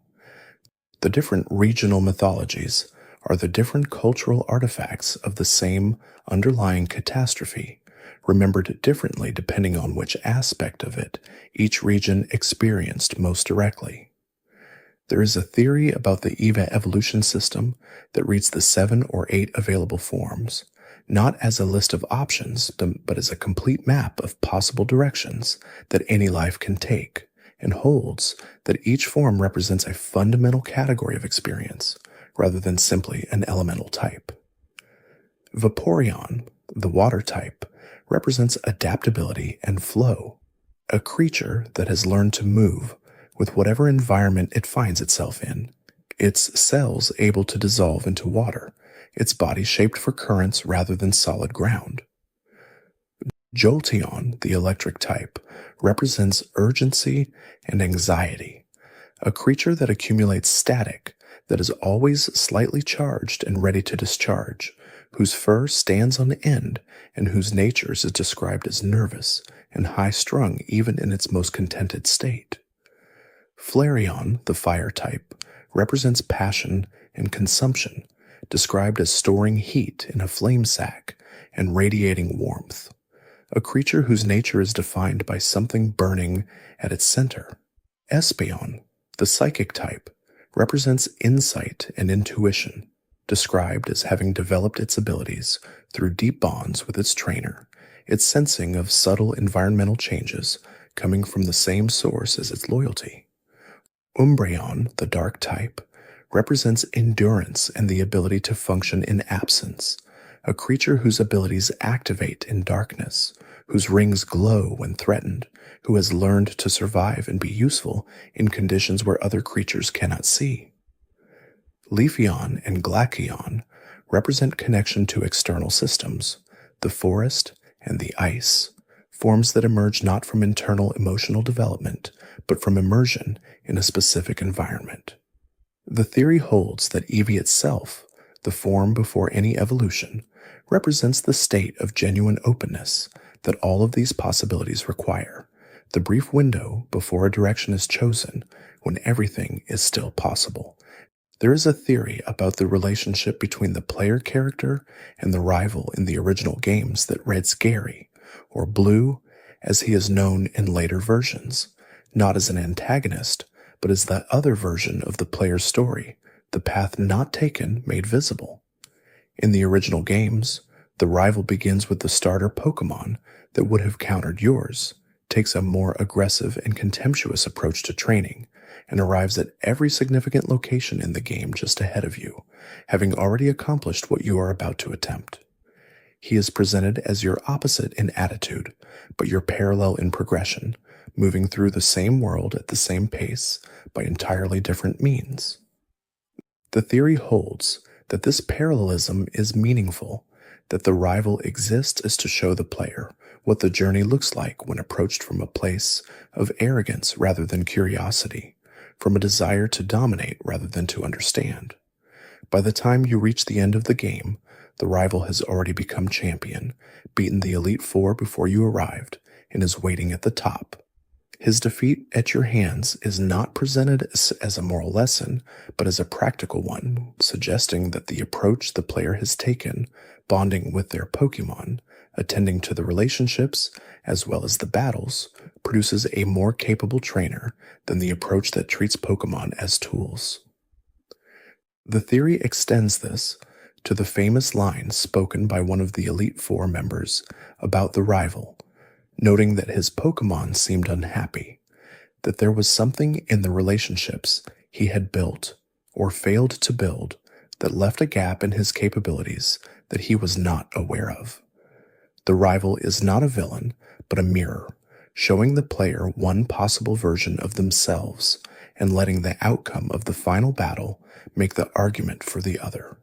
There are theories about the role of the Pokémon world's geography in shaping the kinds of stories each region tells, and these theories hold that the physical environment of each game is not simply a backdrop, but an active participant in the narrative. Kanto is relatively flat and accessible, an island region with well-maintained roads connecting its cities, giving it the feel of a world where things are organized and travel is manageable, which fits a region whose primary conflict is organizational, a criminal enterprise using Pokémon as tools within an otherwise functional system. Johto is hilly and forested, with older architecture and a stronger connection to traditional culture, a region whose landscape emphasizes depth and history, fitting for a game whose main antagonist is the ghost of an organization that should be dead and a legendary Pokémon who controls time. Hoenn is dominated by water, with more ocean roots than land roots, a region whose landscape insists on travel as something that requires navigation and adaptation, fitting for a game about two groups who misunderstand the balance between land and sea so completely that they are each willing to destroy one to save the other. Sinnoh is mountainous and cold in its northern reaches, with a mountain at its center that reaches beyond ordinary altitude into something mythological, fitting for a region whose conflicts take place at the level of time and space and the fabric of reality itself. The theory holds that in each case the landscape was chosen to support and embody the thematic content of the game placed within it, that Pokemon's designers understood geography as narrative and built their worlds accordingly. Another idea that has circulated in the theoretical community concerns the significance of the move return and its counterpart frustration, and what their mechanics reveal about the Pokemon world's understanding of the relationship between trainer and Pokemon. Return is a normal type move whose power increases based on how high the user's friendship with its trainer is. Frustration is a normal type move whose power increases based on how low that friendship is. The two moves are mechanically opposite, and frustration's power is maximized when a Pokemon has no positive relationship with its trainer at all. The theory holds that frustration's existence in the game is not simply a mechanical counterbalance to return, but is a recognition that the system creates conditions in which a Pokemon might have entirely good reason to be furious at the person controlling it. A Pokemon with zero friendship is a Pokemon that has been treated poorly, that has not been attended to, healed, fed, or engaged with as a living creature rather than a combat tool. The theory suggests that frustration is the game's acknowledgement that trainers who treat their Pokemon badly still have access to that frustration as a resource, that even a broken relationship produces something that can be weaponized. It is a darker observation than the game makes explicitly, because it means the anger of a mistreated Pokemon becomes a tool for the person who mistreated it. The move exists, but the theory holds that its existence is not an endorsement, but a documentation, the game recording the full range of what the trainer-Pokemon relationship looks like, rather than presenting only its most idealized form. There is a theory about the nature of shiny Pokemon and what their rarity implies about the world in which they exist. Shiny Pokemon appear with a base rate of approximately 1 in several thousand in the wild, slightly higher in some controlled conditions, and represent an alternate coloration that is typically dramatic enough to be visually striking, but otherwise identical to the standard version in terms of capability. The games have never provided a canonical in-world explanation for why shiny Pokemon exist, treating them as a purely mechanical phenomenon without lore. The theory fills this gap with several possible explanations, the most interesting of which holds that shiny coloration is not a mutation in the biological sense, but a spiritual marker, a sign that a particular Pokemon carries an unusual density of what various legendaries and Pokemon myths describe as the fundamental energy that animates the world. In a world where legendary Pokemon created existence itself, where certain locations pulse with energies that affect the creatures who live near them, where evolution itself can be triggered by proximity to specific stones or emotional conditions, the existence of a rare variant that is visually distinct without being functionally different, could be understood not as a glitch in biology, but as a quality of particular significance to entities capable of perceiving it.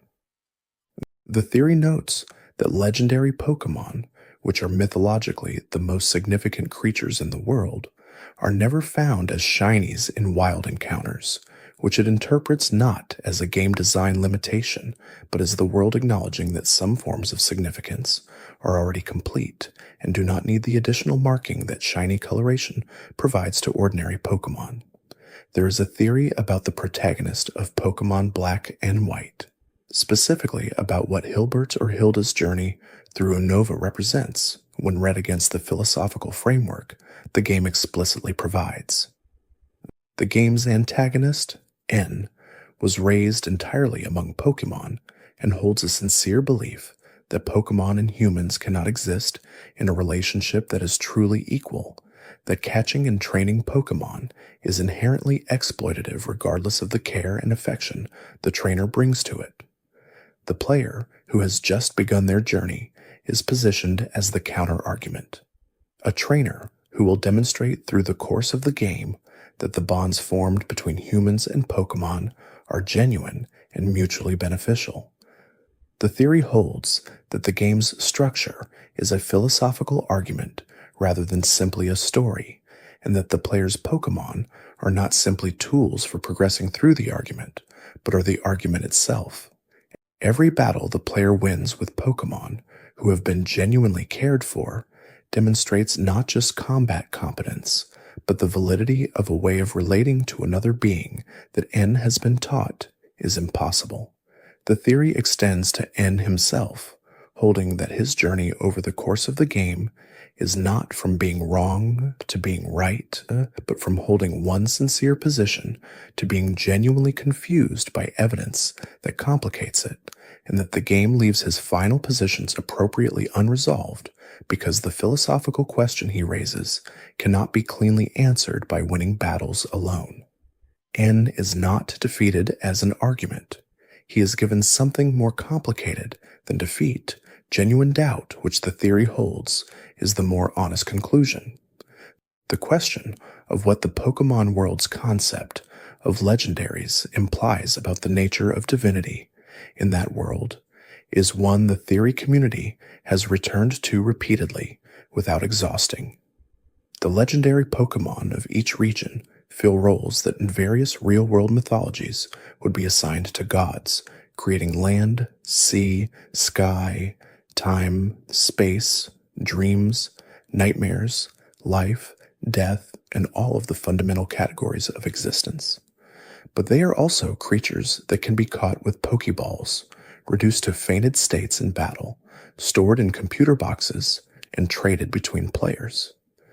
The theory holds that this combination of divine function and practical vulnerability is the Pokémon world's most interesting theological statement, that it presents a cosmology in which the beings who created and maintain the fundamental systems of existence are not transcendent in the sense of being beyond ordinary interaction, but are deeply embedded in the physical world they made, subject to the same conditions as the creatures and people who live within it.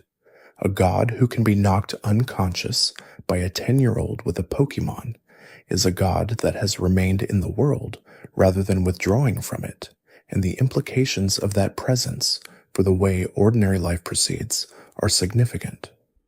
The theory suggests that the Pokémon world's mythology is not about beings who made the world and left it to itself, but about beings who made the world and stayed, who are present in specific locations and can be found if you know where to look, whose power is real, but whose availability is also real, creating a form of divinity that is intimate in ways that most religious traditions reserve for mystical experience rather than ordinary life.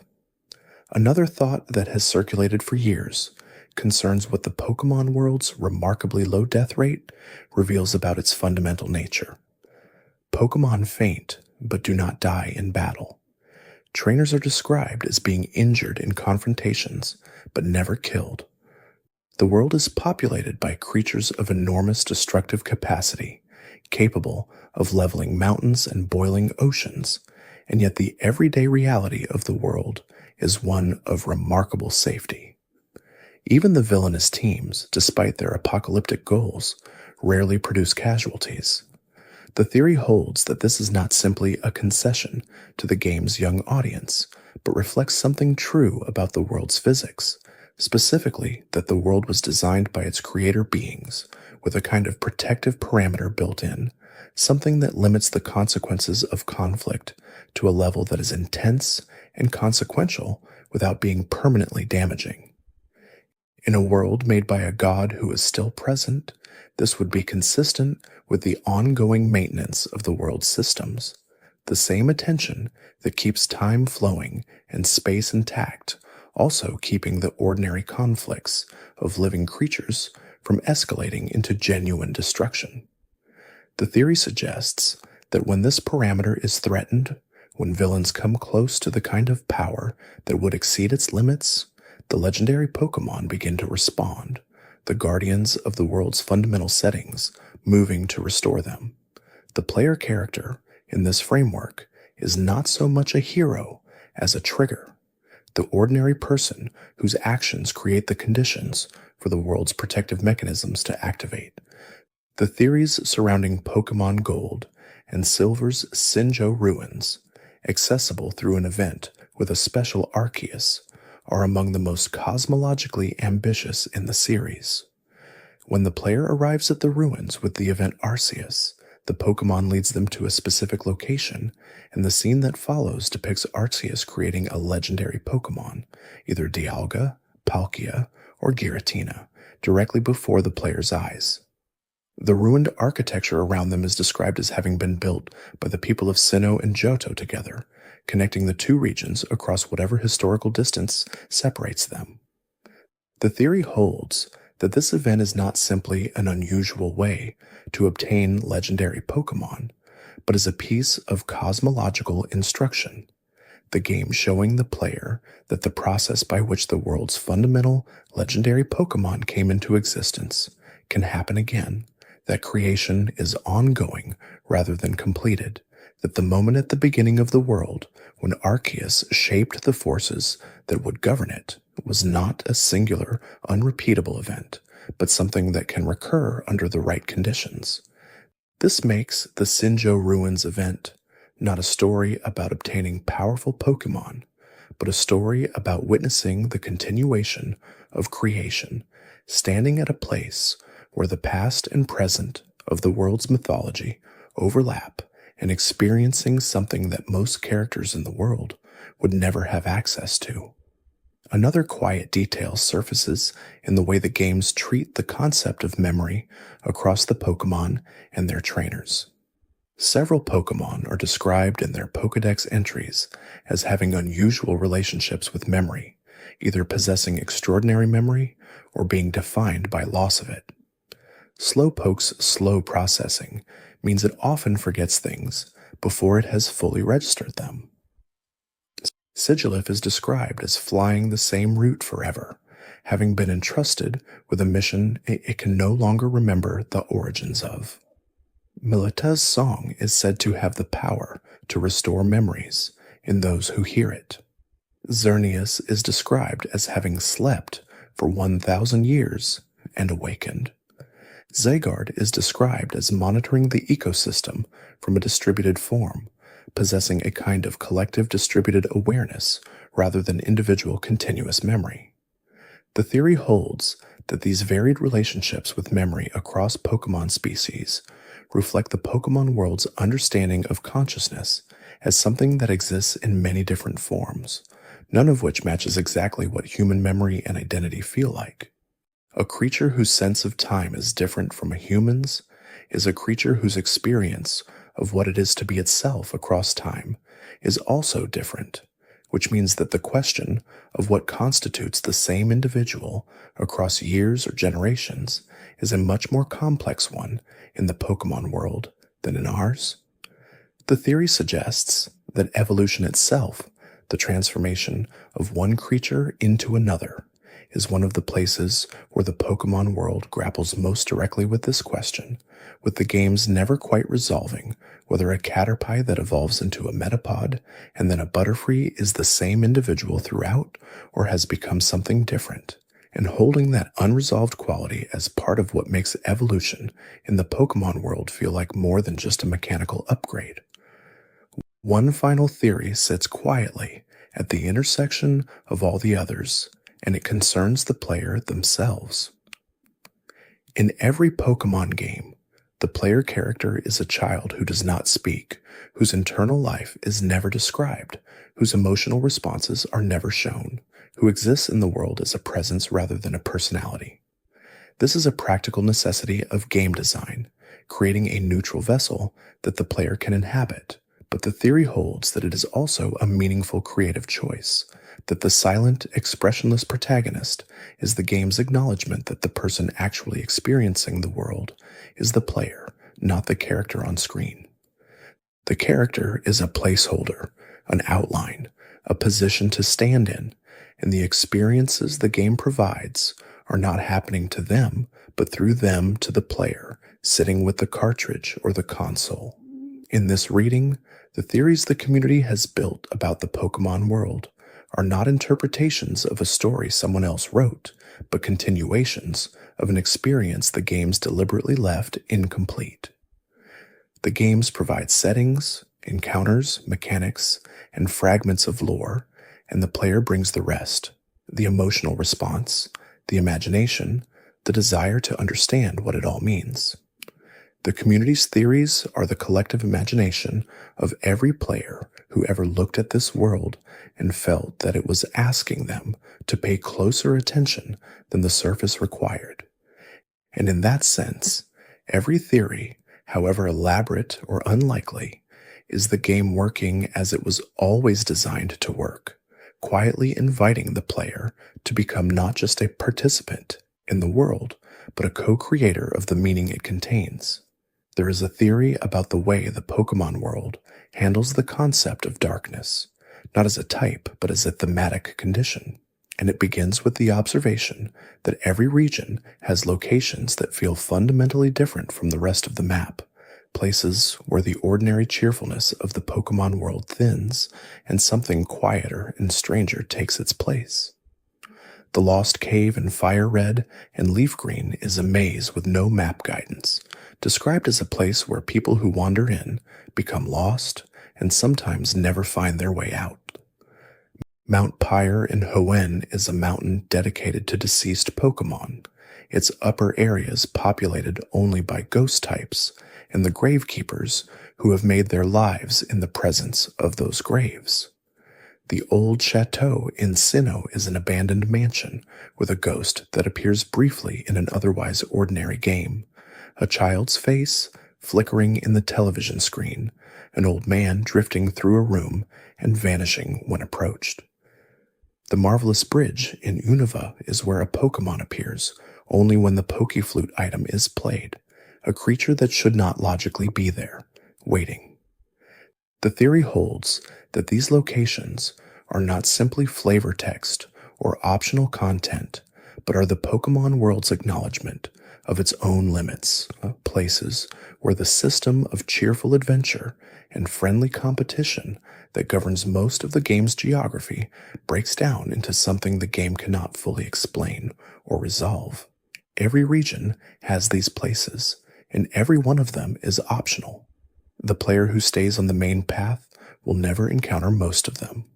The theory holds that this optionality is meaningful, that the darkness is real, but not mandatory, that the Pokemon world acknowledges the existence of things it cannot explain, while also ensuring that players can build an entire relationship with the series without ever having to face them directly. Another quiet thought concerns the way the Pokemon series has handled the concept of death across its many generations and the remarkable consistency with which it has managed to make death present in the world without ever making it central to the player's experience. Pokemon are described as dying in their Pokédex entries. The tower in Lavender Town holds the remains of Pokemon that have passed on. Yamask carries the mask of its former human face.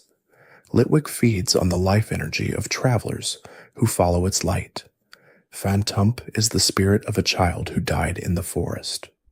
These details are distributed throughout the games in entries and locations that players can engage with or pass by, present but not insisted upon. The theory holds that this distribution is precisely the point, that the Pokémon series has always understood that death is a real part of the world it presents and has chosen to make that reality accessible without making it unavoidable, allowing younger players to experience the series as the adventure it presents itself as, while allowing older players and more curious ones to encounter a world that is deeper and more complex than the surface suggests. The ghost types are the most visible sight of this balance, creatures who are defined by their connection to death and loss, but who are also playful and powerful and trainable, who can be made into companions rather than only mourned. The theory suggests that the ghost types are the series' most sophisticated achievement, its most elegant solution to the problem of including death in a world designed for children, embodying loss in creatures that are also alive in their own way, making grief into something you can form a relationship with. There is a theory about the nature of legendary Pokémon encounters that concerns not their power or their lore, but the specific fact that in the wild, they are almost always alone. Legendary Pokémon have no evolutionary lines in most cases. They do not appear in pairs or groups in the wild. They are encountered as singular presences, isolated in specific locations, often the only representative of their species in existence. The theory holds that this solitude is not incidental, but definitional, that what makes a legendary Pokémon legendary is precisely its singularity, the absence of any other member of its kind.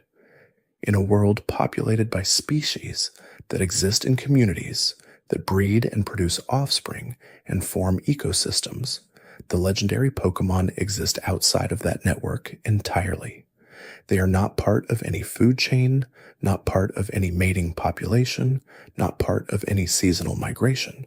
They simply are, each one alone in its location, waiting with a patience that has no biological origin because they are not living the way other Pokémon live.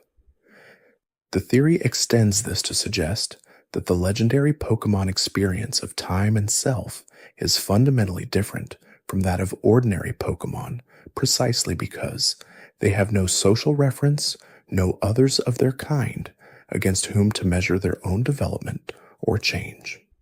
A legendary Pokémon that has existed for 10,000 years has no way to know what it was like at the beginning of that existence, because there is no other member of its species to compare it to, no lineage of offspring stretching backward that would give it a sense of where it came from. The loneliness the theory attributes to legendary Pokémon is not emotional in any simple sense, but is existential, the loneliness of being the only one of what you are, with no record of having ever been otherwise. There is one more thread worth following before the night grows too quiet for words, and it concerns the question of why Pokémon keep returning to trainers who have released them. The games describe cases in the Pokédex where Pokémon released by trainers seek them out again, following them across distances, waiting at locations where they were last together. This is presented as a charming fact about the strength of the bonds formed between species, but the theory holds that it reveals something more complex about what the trainer-Pokémon relationship does to a Pokémon's sense of self. A wild Pokémon has a wild identity, shaped by its habitat and its encounters and its species nature. A Pokémon that has been caught, named, trained, and bonded with develops something additional, a self that is partly defined by the relationship it has formed, a sense of who it is that now includes the trainer as a structural element. When a trainer releases such a Pokémon, the theory holds they are not simply returning it to its previous state. They are removing a part of its identity that has grown over the course of the relationship, leaving a gap that the wild state cannot fill because it was not present when that part of the self was formed. The Pokemon that returns to its trainer is not simply being loyal. It is seeking the completion of something that the trainer's presence was helping it be, an identity that requires the relationship to be fully itself. The theory does not resolve whether this is beautiful or troubling, and the games do not resolve it either. They simply note that it happens and leave the player with the weight of that fact to carry however they choose. There is a theory about Pokemon Gold and Silver that begins not with the legendary Pokemon or the villains, but with the map itself, specifically with the geography of Johto and Kanto existing side by side in the same game. In the first generation, Kanto was the whole world. It was everything the series had ever been, contained within one region, one set of cities, one professor, one rival, one champion waiting at the end. When Gold and Silver arrived, Kanto was still there, appended to the new region of Johto, reachable after the main story concluded, its gym leaders diminished in level and waiting for a rematch that felt less triumphant than the original journey. The theory holds that this diminished Kanto is not a bonus, but a statement that the experience of returning to a place you once thought was everything and finding it smaller than you remembered is exactly the experience the game is designed to produce. The towns are quieter, the gyms feel emptier. The Pokemon you once found challenging are now trivially outmatched. The people you remember are still in the same places, saying similar things and as if nothing has changed for them while everything has changed for you. Gold and Silver were released 3 years after Red and Blue. The players who returned to Kanto in those games were not the same players who had first walked through Pallet Town. They were older, and the game knew that, and the diminished Kanto was the game's acknowledgement that you cannot go home again in the way you think you can, that the places which formed you are still there, but that you have grown past the size at which they contained you. The theory extends this to the single most memorable moment of the return, the encounter with Red, the player character from the original games, standing silently at the top of Mount Silver, saying nothing, waiting. Red does not speak because he is you, or was you, the version of you that stayed inside the original game, while the rest of you grew up and moved forward. Defeating him is not a triumph, but a farewell, a goodbye to the version of yourself that the first game made, offered quietly at the top of a cold mountain with snow falling around two silent figures. Another thread concerns the Pokemon Celebi and what its presence in the Ilex forest of Johto implies about the nature of time in that region. Celebi is described as a time traveler, a mythical Pokemon that moves through time freely, appearing in places where forests are healthy and the natural world is in good condition. The shrine dedicated to it in the Ilex forest is one of the oldest structures in Johto, suggesting that Celebi's connection to that specific location predates the current generation of trainers by a very long time.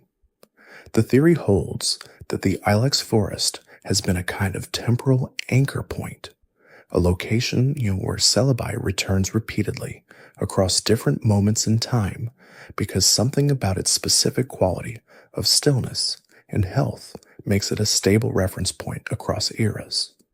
This would mean that the forest has been visited by the same Celebi at many different moments in its own personal timeline, and that the forest has been changed by all of those visits in ways that are not immediately visible.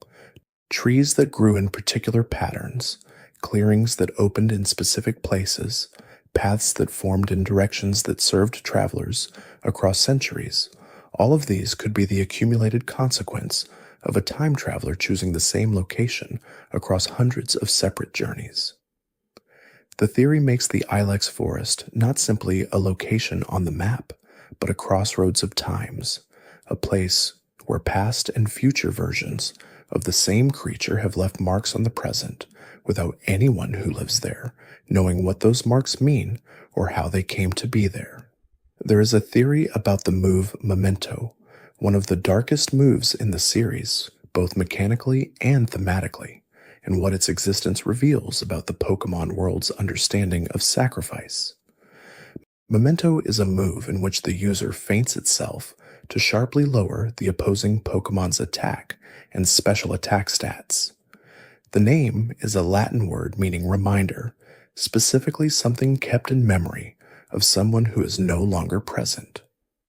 The theory holds that the move is not simply a tactical option, but a narrative statement, that the game is describing a Pokémon who chooses to give its remaining life to create an advantage for its trainer and teammates, not through battle, but through the act of ending itself. A Pokémon that uses Memento is not being defeated. It is choosing the moment and the manner of its own fading, offering what it has left as a final contribution to the shared effort of the team. The theory draws on the specific entries for certain Pokémon that are described as burning their remaining life to protect others. Pokémon like Rapidash and Arcanine, whose lore emphasizes devotion and endurance. In this reading, Memento is the mechanical expression of a quality of loyalty that the games describe in their lore, but rarely let players witness in action. Every time a player uses the move, they are enacting a small tragedy in exchange for a tactical advantage, and the theory holds that this trade-off is intentional, that the game is asking the player to notice the weight of what they are choosing to do, even as the competitive logic of the battle makes it reasonable. The question of what the Pokémon world's electrical infrastructure implies about its relationship with electric-type Pokémon has generated theories that are more grounded in the game's internal logic than most, but no less interesting for that. In multiple regions, particularly Kanto and Unova, power plants are visible on the map and are explained as facilities that generate electricity. In Kanto, the power plant is where Zapdos is found, residing in the depths of the facility as if it belongs there. In Unova, the electric Pokémon that inhabit the Chargestone Cave are described as generating the electromagnetic properties of the cave through their collective presence. The theory holds that the Pokémon world's electrical infrastructure does not function the way ours does, that it is not simply a human-built system that processes natural resources into usable power, but a hybrid system that channels the natural energy output of electric-type Pokémon into forms that can be used by machines and cities. This would mean that the relationship between electric Pokémon and human civilization is not incidental but foundational, that the cities of the Pokémon world run on a form of power that requires the cooperation, voluntary or otherwise, of creatures that are themselves alive and capable of something like volition. The theory raises uncomfortable questions about what this means for the electric Pokémon who live near power plants, who are described in their Pokédex entries as sometimes seeking out electrical infrastructure because they are drawn to it, whether that attraction is freely given or whether the infrastructure has been designed to exploit a natural tendency in ways the Pokémon themselves cannot recognize, is a question the theory poses without answering, which is precisely what makes it interesting. There is a theory about the recurring figure of the Pokémon Nurse Joy and the Officer Jenny families across all regions and what their near-identical appearances across entire regional populations implies about the Pokémon world's history. In the anime particularly, every Pokémon Center is staffed by a Nurse Joy who looks essentially identical to every other Nurse Joy in the world, and every police force includes Officer Jennies who share the same face and voice regardless of region. The in-universe explanation offered by the show is that both families simply look alike due to genetics, a dismissal that the theory holds cannot be taken seriously and must be interrogated. The theory proposes, though, that the uniformity of both families is not natural genetic similarity, but the consequence of deliberate breeding programs, and that at some point in the Pokemon world's history, when regional infrastructure was being established, specific individuals were chosen to staff the essential services of healing and order, and that over subsequent generations, their descendants were selected for continuity of appearance, as well as continuity of skill. This would make both families something closer to castes than to families in the ordinary sense, their identity bound up with their professional function in ways that have been maintained across generations not through personal choice, but through a system that predates anyone now living within it. The theory asks what it means that the individuals inside these families experience their own lives as normal while existing as part of what is functionally a specialized hereditary labor structure, and suggests that the world the anime presents as cheerful and egalitarian contains institutional arrangements that look considerably more troubling once you begin asking how they came to exist. Another quiet detail surfaces when you look closely at the behavior of wild Pokemon in locations that are described as sacred or spiritually significant. In the Pokemon world, certain locations are explicitly associated with legendary Pokemon or with events of mythological importance, and the wild Pokemon found in those locations are sometimes different from what you would expect given the terrain.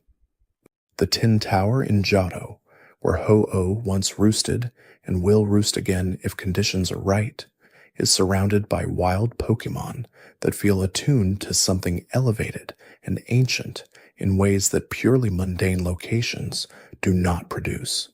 The Tower of Mastery in Kalos is a structure connected to the Mega Evolution phenomenon, and the Pokemon found near it share a quality of heightened potential that connects them to the broader history of the building.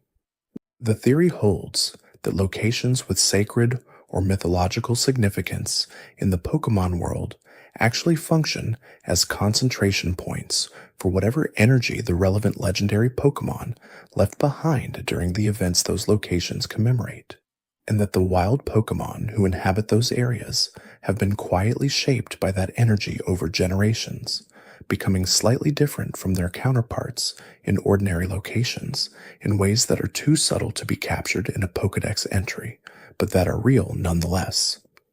Every sacred location is, in this reading, an ongoing conversation between the past event that made it sacred and the present creatures who live within the residue of that event, with the wild Pokemon serving as living evidence of the interaction between myth and biology.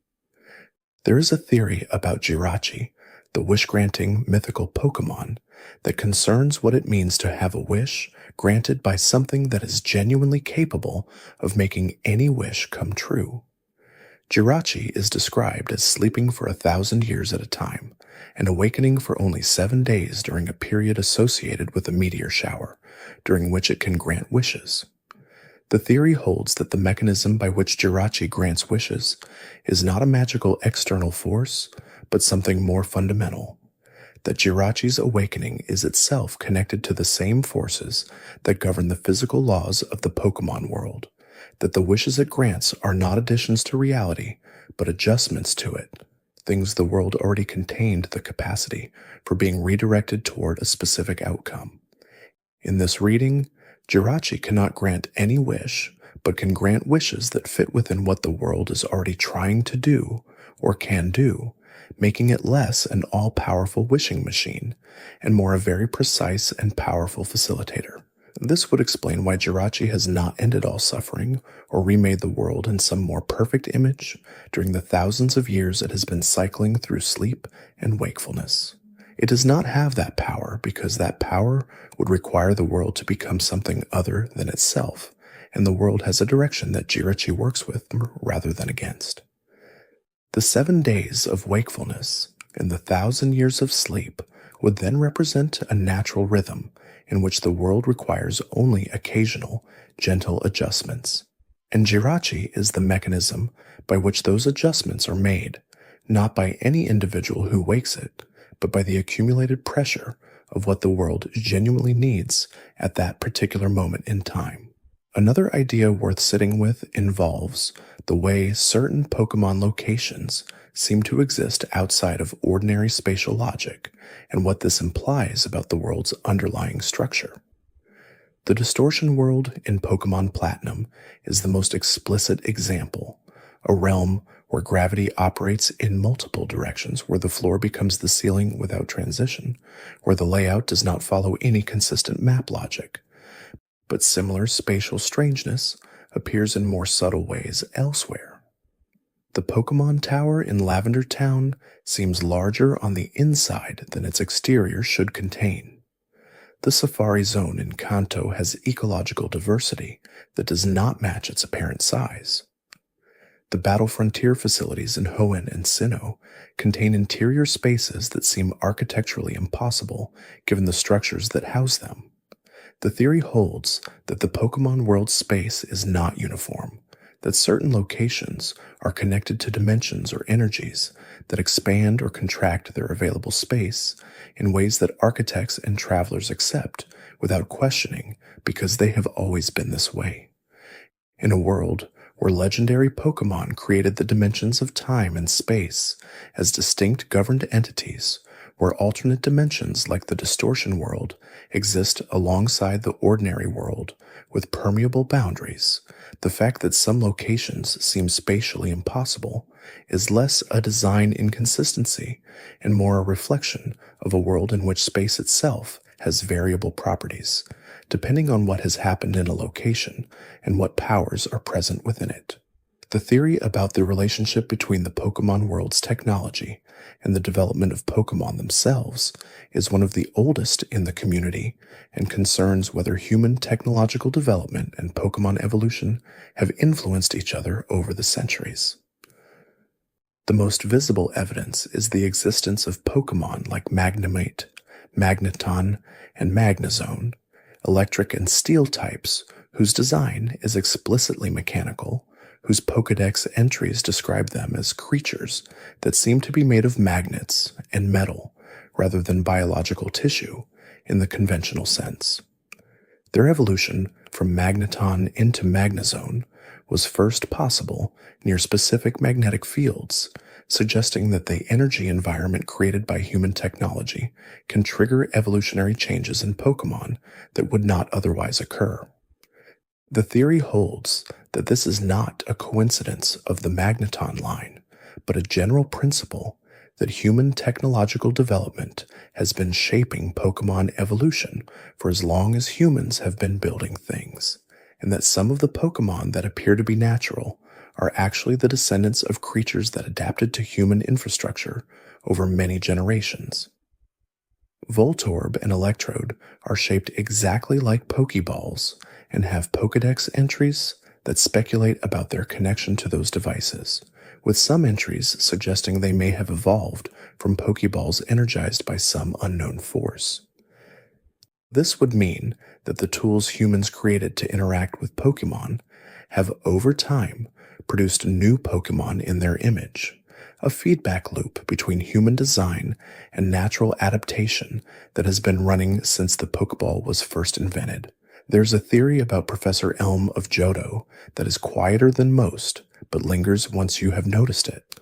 Professor Elm is unusual among the regional professors in that he is described as somewhat socially awkward and deeply absorbed in his research to the exclusion of most other concerns. His research focuses on Pokemon breeding and eggs, and his laboratory is where the player receives the mysterious egg that hatches into Togepi, a creature of happiness and good fortune. The theory holds that Professor Elm's specific focus on breeding and eggs is not a random research choice, but a response to something in Johto's history, specifically to the presence of Lugia and Ho-Oh, and the silver and gold legendary beasts, and all the myth that surrounds them. Johto is a region saturated with legend, where the past feels closer to the present than in most other regions, and the theory suggests that someone in that environment who is uncomfortable with the weight of that mythological proximity would naturally retreat into the most purely biological and reproducible aspect of Pokemon research available, the mechanics of how life is passed from one generation to the next. Eggs and breeding are concrete, observable, and controllable in ways that legendary Pokemon are not. Professor Elm in this theory is someone who was overwhelmed by the scope of what his region contained and chose to find solid ground in the most fundamental processes of life rather than in its most extraordinary expressions. His awkward manner in conversation is not simply a personality trait, but a reflection of a person who has spent years looking down at the small, certain facts of biology rather than up at the vast, uncertain myths that surround him on every side. Another quiet thought concerns the way certain moves in the series seem to describe conditions that exist in a space between Pokemon and trainer that the game otherwise keeps carefully unexplored. The move Heal Pulse, for instance, allows one Pokemon to restore the health of another Pokemon on the field, a gesture of care that crosses the boundary between combatants and allies in ways that feel more intimate than combat normally permits. The move Wish involves a Pokemon spending a turn, making a wish that heals the Pokemon present on the field at the end of the following turn, meaning the benefit may arrive after the wishing Pokemon has been switched out or has fainted.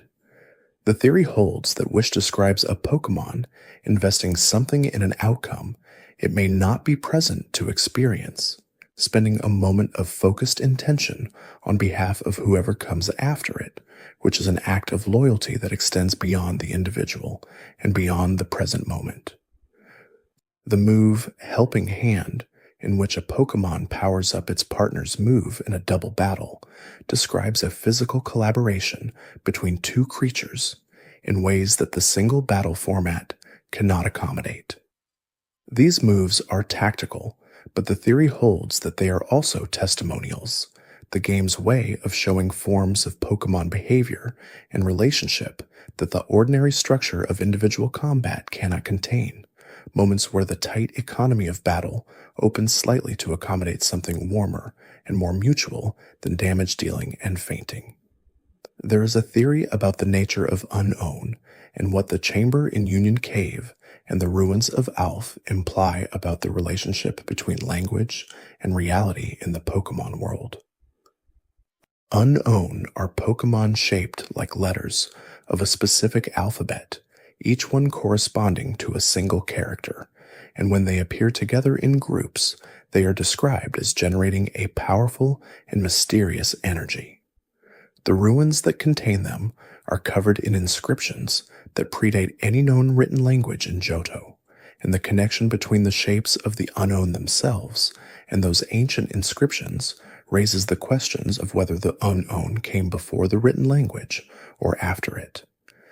The theory holds that the unown came first, that the alphabet derived from their shapes is not a human invention, but a transcription of naturally occurring Pokemon, and that writing as it exists in the Pokemon world was originally a form of ecological observation, humans noticing that these creatures existed and recording their forms, and then discovering that those recorded forms could be arranged to carry meaning.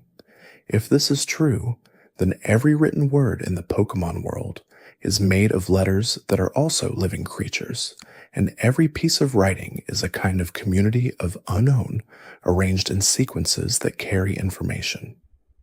The deeper version of the theory holds that the unown generate their mysterious energy specifically in groups, because groups of them are functionally equivalent to sentences, that the power they produce together is the power of language itself made material, the capacity of arranged symbols to change the world by expressing it differently. Another thread concerns the Pokemon Victini, the mythical creature associated with victory and described as bringing success to anyone who comes into contact with it. Victini is found behind a locked door in the Liberty Garden Island off the coast of Unova, reachable only through an event item called the Liberty Pass. The theory holds that the specific choice to place Victini behind a locked door, requiring a key that was only briefly distributed and is now essentially unobtainable through ordinary means, creates a situation in which the Pokémon of Victory is inaccessible to the vast majority of players, most of whom will never legitimately encounter it. The theory reads this not as a game design oversight, but as an intentional irony, a statement about the nature of the victory and success that Victini represents. The kind of success Victini embodies is not universally available. It requires access to resources that not everyone has, timing that not everyone can arrange, and knowledge of how systems work that most people moving through those systems do not possess. The mythical Pokémon of Victory lives behind a door most people will never open, which is, the theory holds, an accurate representation of how extraordinary success works in any world, Pokémon or otherwise. The story it tells about luck and access and the infrastructure of achievement is embedded in the game's event structure rather than its narrative text, and most players who never got the Liberty Pass will never notice it, which the theory suggests is also part of the point. There is a theory about Kangaskhan and its relationship with the baby Pokémon Kangaskhan Jr., specifically about a question the game's never quite addressed directly. In Pokémon X and Y, Mega Kangaskhan behaves differently from every other Mega evolution in that the baby Kangaskhan leaves the mother's pouch and fights alongside her, the two acting as a coordinated pair.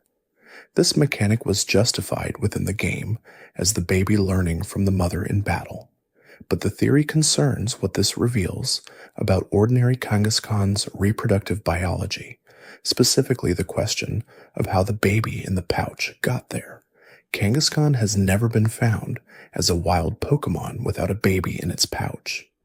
There is no wild Kangaskhan Jr. found alone. There is no male Kangaskhan in the games, and the species can only breed using Ditto. The theory holds that Kangaskhan reproduces by spontaneous generation, that a new baby simply appears in the mother's pouch at some point in the mother's life, the offspring not the result of any conventional biological process, but something more unusual, possibly connected to the same forces that produce and govern Pokémon life in general. The mega evolution behavior of the baby fighting alongside the mother, learning to do in extraordinary circumstances what will eventually become its own ordinary capability, connects the act of battle to the act of becoming, with the baby's combat education being a form of the preparation that will eventually produce the next generation's mother, the pouch that will hold the next spontaneously appearing child. The question of what the move Future Sight implies about how psychic-type Pokémon perceive time is one the theory builds from a mechanical detail that most players accept without examining. Future Sight is a move in which a psychic-type Pokémon makes an attack that does not land immediately, but arrives 2 turns later, striking the Pokémon that happens to be on the field at that moment, regardless of what it is, regardless of the type matchup, as if the attack were already determined to land before it was launched. The theory holds that this move does not represent the psychic Pokémon predicting the future and choosing to delay its attack, but rather represents the psychic Pokémon seeing the future as an already completed picture and placing its attack into that picture directly, making the 2 turns between the move's use and its landing not a delay, but the time it takes for the present to catch up with the moment the psychic Pokémon is already looking at. This would mean that psychic-type Pokémon of sufficient power do not experience time in a linear way from the moment of attack to the moment of landing, but exist in a kind of temporal simultaneity where past, present, and future are accessible as different regions of a single landscape rather than as a sequence of moments they must move through one by one. The theory extends this to the move Destiny Bond, in which a Pokémon creates a connection that will cause it, and the opposing Pokémon to faint simultaneously if the user faints first, suggesting that certain ghost and psychic type Pokemon can reach forward into a future they have already seen and pull consequences back into the present before those consequences have technically occurred. There is a theory about the relationship between Houndour and Houndoom and the mythology of the underworld that is more carefully embedded in the games than most players realize. Houndour and Houndoom are dark and fire types based on the concept of hellhounds, and their Pokédex entries contain details that connect them to underworld mythology more specifically than their general design might suggest. Houndoom is described as the embodiment of a hellhound that can cause wounds that never heal, wounds that continue to ache forever after the battle in which they were inflicted. Its howl is described as something that other Pokémon hear and interpret as a death omen, causing them to instinctively tremble and look toward the sky. The pack structure of Houndour is described as rigidly hierarchical, with the strongest individual recognized as the natural leader through a process that involves no challenge, simply the recognition by every other member that this one is the one to follow.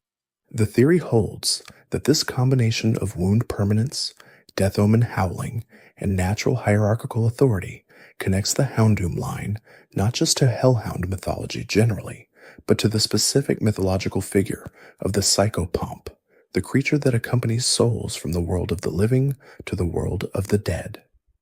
In this reading, Houndoom's presence in a battle is not simply the presence of a powerful dark type, but the presence of something that has come from a place beyond ordinary life, bringing with it the absolute authority of the irreversible and the permanent, the qualities that make death itself something that cannot be argued with or appealed. Another quiet detail surfaces in the relationship between the Pokemon Sableye and the spirit gnome it was eventually connected to through game lore. Sableye is a ghost and dark-type Pokemon with no weaknesses in the first several generations it appeared in, a unique defensive property that made it unusual in competitive play. Its Pokédex entries describe it as living in caves, sustaining itself on gemstones, its eyes formed from the gems it has consumed over time, giving it the ability to see in absolute darkness. The theory holds that Sableye is connected to Spirit Omb in a way the games never make explicit, specifically that both Pokemon exist in a kind of spiritual void that is outside the ordinary category system the world uses to classify threats, and that their lack of traditional weaknesses reflects a position in the world's spiritual taxonomy that is literally without opposition, neither aligned with any force strong enough to overcome them, nor subject to the specific pressures that affect creatures who fit cleanly within one of the world's recognized categories. Sableye is not simply a dark ghost type. It is a creature that has found a place between categories, living in the dark on the substance of the earth, consuming value without producing it, existing in the cracks of the world's taxonomy, as a reminder that classification systems always leave something out, that there are always creatures who are exactly themselves rather than representatives of any recognizable category. There is a theory about the move Explosion and what its mechanics reveal about the relationship between destructive capability and the will to survive in the Pokemon world. Explosion is a normal type move of enormous power that causes the user to faint immediately upon use, its damage derived in part from this sacrifice. The move is used naturally by Pokemon like Geodude, Graveler, and Golem, rock types described in their Pokédex entries as detonating with a sound like thunder when they feel threatened or when they roll down hills and collide with objects. The theory holds that Explosion is not simply a desperate or sacrificial move, but is a natural defensive behavior that was never meant to end in death, that the rock types who use it in the wild detonate and survive the explosion because in their natural habitat they have room to contain the force and reform afterward, and that the fainting that occurs when a trained Pokémon uses explosion in battle is a consequence of the confined space of the battlefield, rather than the move's inherent lethality. In the wild, a graveler that explodes on a mountainside disperses and then slowly reforms from the scattered rock material, the explosion being less a death and more a radical dispersal that the creature's biology is equipped to recover from given time and appropriate conditions. In battle, the confined parameters of the contest do not allow that recovery, and so what is a survivable natural behavior becomes unrecoverable within the specific rules of the engagement. The theory makes explosion less a suicide move and more a natural behavior that was never designed for the context in which players most commonly encounter it. Another thought about the Pokémon world's internal logic concerns the nature of the Master Ball and why there is only one available through ordinary play in any given game.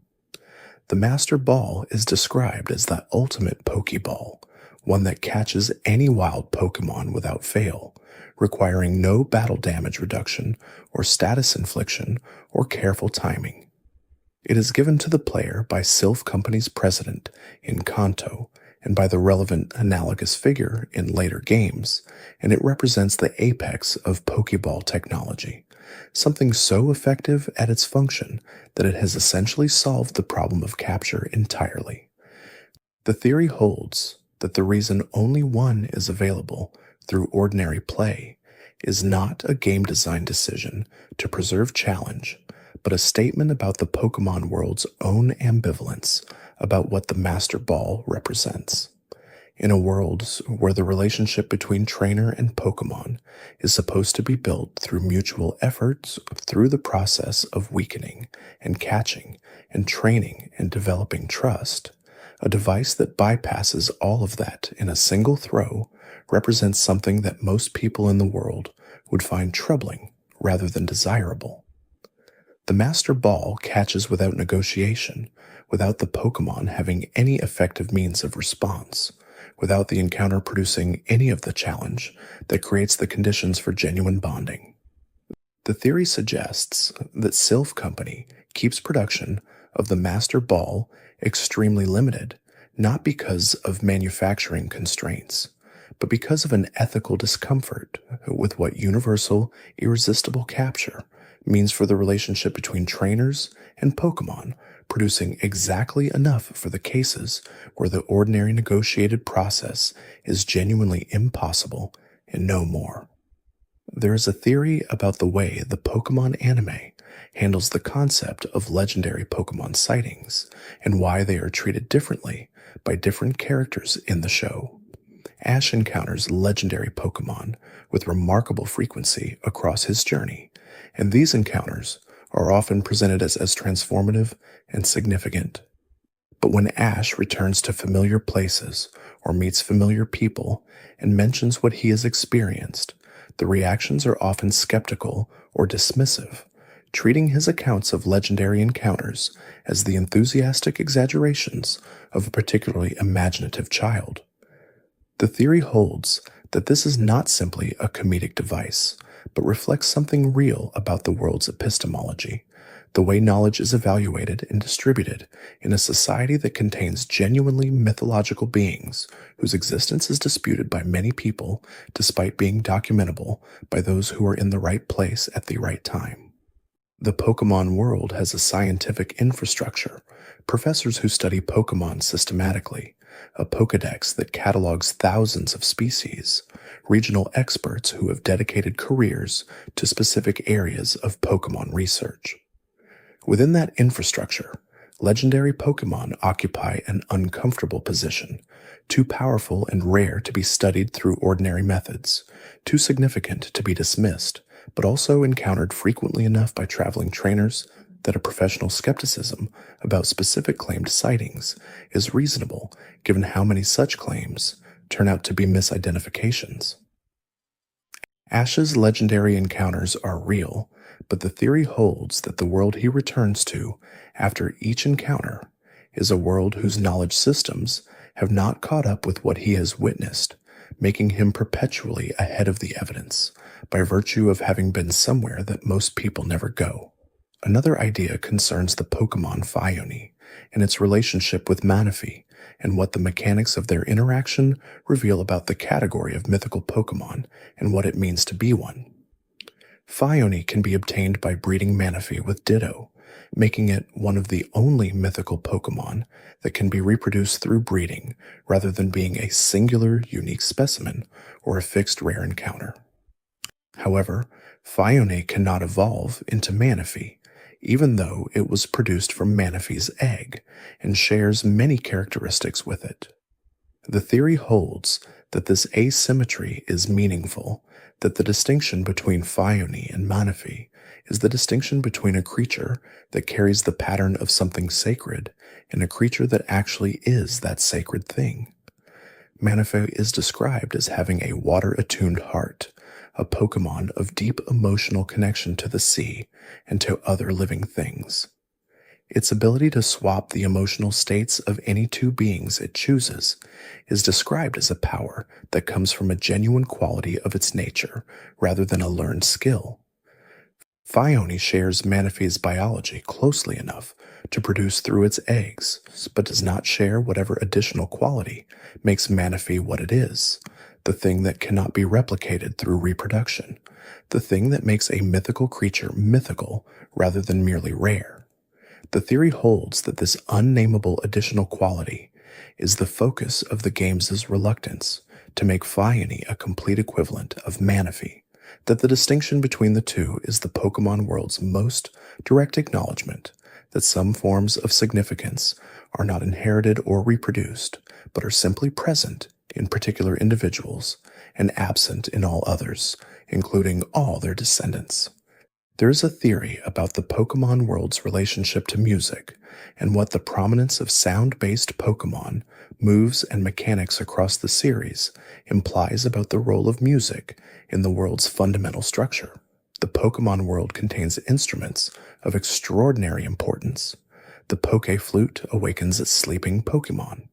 The Azure Flute, had it been legitimately distributed, would have opened the path to the Hall of Origin and Arceus.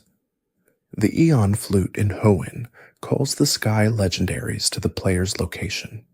Jigglypuff's song puts anyone who hears it to sleep, regardless of their resistance. Meloetta's melody affects the emotions of everyone around it in ways that can shift battles and situations in unpredictable directions. The move, Hyper Voice, and Round deal damage through sound. The ability Soundproof provides immunity to sound-based attacks as a recognized category. The theory holds that sound in the Pokemon world is not simply a communication medium, but a genuine physical force that interacts with the world in ways analogous to the elemental forces that govern combat. That music, in particular, has properties in the Pokemon world that music in our world does not.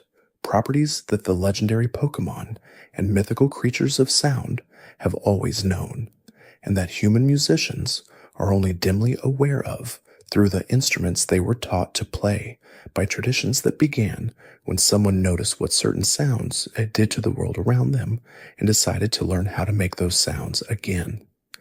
Another quiet observation surfaces in the design choices behind the Pokémon Chandelure and its evolution line, which includes Litwick and Lampent, and what the progression from small flame to elaborate chandelier implies about the nature of what is being depicted. Litwick is described as a small candle-shaped Pokémon that guides lost travelers, but whose light drains the life energy of anyone who follows it. Lampent evolves from Litwick and is described as hanging around hospitals and lingering near the dying, sensing when life is about to end and waiting for the soul that will be released. Chandelure, the final form, is described as burning with flames that can consume the soul entirely rather than the body, leaving behind a body that still moves and breathes, but from which all spiritual essence has been removed.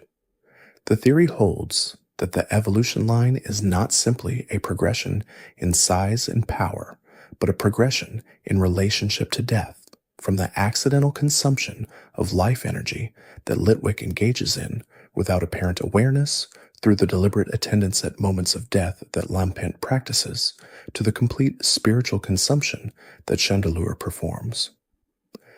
The theory suggests that each stage of the evolution reflects a different relationship to intention, with Litwick's consumption being instinctive and unconscious, Lampent's attendance being purposeful but passive, and Chandelure's complete absorption being an act that requires something closer to will. If this progression is real, then evolving a Chandelure is not simply training a Pokémon to a more powerful form, but is participating in the development of a consciousness that is increasingly aware of and deliberate about the harm it causes. There is a theory about the Pokémon Farfetch'd and what its continued rarity across every region it appears in implies about the ecological dynamics of the Pokémon world. Farfetch'd is described as a wild duck Pokémon that carries a stalk of leek and is said to be a very rare Pokémon because it was hunted almost to extinction for food in an earlier era. The Pokédex entries note that conservation efforts have been moderately successful, but that the species remains uncommon. The theory holds that Farfetch'd's rarity is not simply backstory, but is a window into the Pokémon world's history of having treated Pokémon as a resource rather than as partners, a history that the series' present day frames as past, but that left marks that are still visible in the population numbers of species that were overconsumed. In a world where the current relationship between humans and Pokémon is presented as one of training and companionship, the existence of a species that came close to extinction through being eaten is an uncomfortable reminder that this relationship was not always what it currently appears to be, that the partnership framing of the present is relatively recent in the world's history, and that the practices that nearly eliminated Farfetch'd were not ancient aberrations, but were normal within living memory. The theory extends this to other Pokémon species, whose Pokédex entries contain references to hunting or use as food, suggesting that the current era of trainer culture exists in a world still recovering from a more exploitative relationship with Pokémon that has not been fully processed or acknowledged by the institutions that now oversee human Pokémon relations. Another idea concerns what the Pokémon world's Pokémon centers and the universal free healing they provide imply about the economic and political structure of the regions in which they exist. In every region, Pokémon centers offer complete healing of all Pokémon at no cost, unlimited and available at all hours, staffed by uniformly trained Nurse Joys with identical equipment. The theory holds that this universal free healthcare for Pokémon, provided at public facilities available to any trainer without documentation, registration, or payment, implies a level of public infrastructure investment that has no clear economic basis in the world the games depict. No taxes are shown being collected, no government agency is shown managing the network, no maintenance costs are visible. The centers simply exist, perfectly maintained, universally distributed, and perpetually free at the point of use. The theory suggests that the Pokémon Center network is maintained not through conventional economic means, but through a compact between the regions and the Pokémon League, where the revenues of the league's tournament system, including the fees charged to challengers, the revenues from the spectacle of gym battles and championship matches, and possibly contributions from wealthy trainers who have benefited from the system, flow into an infrastructure fund that maintains the center network as a public good. The theory makes the Pokémon League not simply a sporting competition, but an economic engine whose revenues purchase the social contract that allows trainers to exist, subsidizing the free healing that makes the lifestyle of constant travel and battle feasible for anyone who chooses it, not only those with access to wealth. There is a theory about the way certain Pokemon designs seem to encode warnings about their own behavior directly into their visual presentation, creating creatures that function as living cautionary symbols. The most explicit examples are the ghost types, whose designs communicate danger through the distortion of familiar and comforting forms. Mimikyu is shaped like a Pikachu costume, stitched from cloth and worn over a form that no one who has seen directly has survived to describe.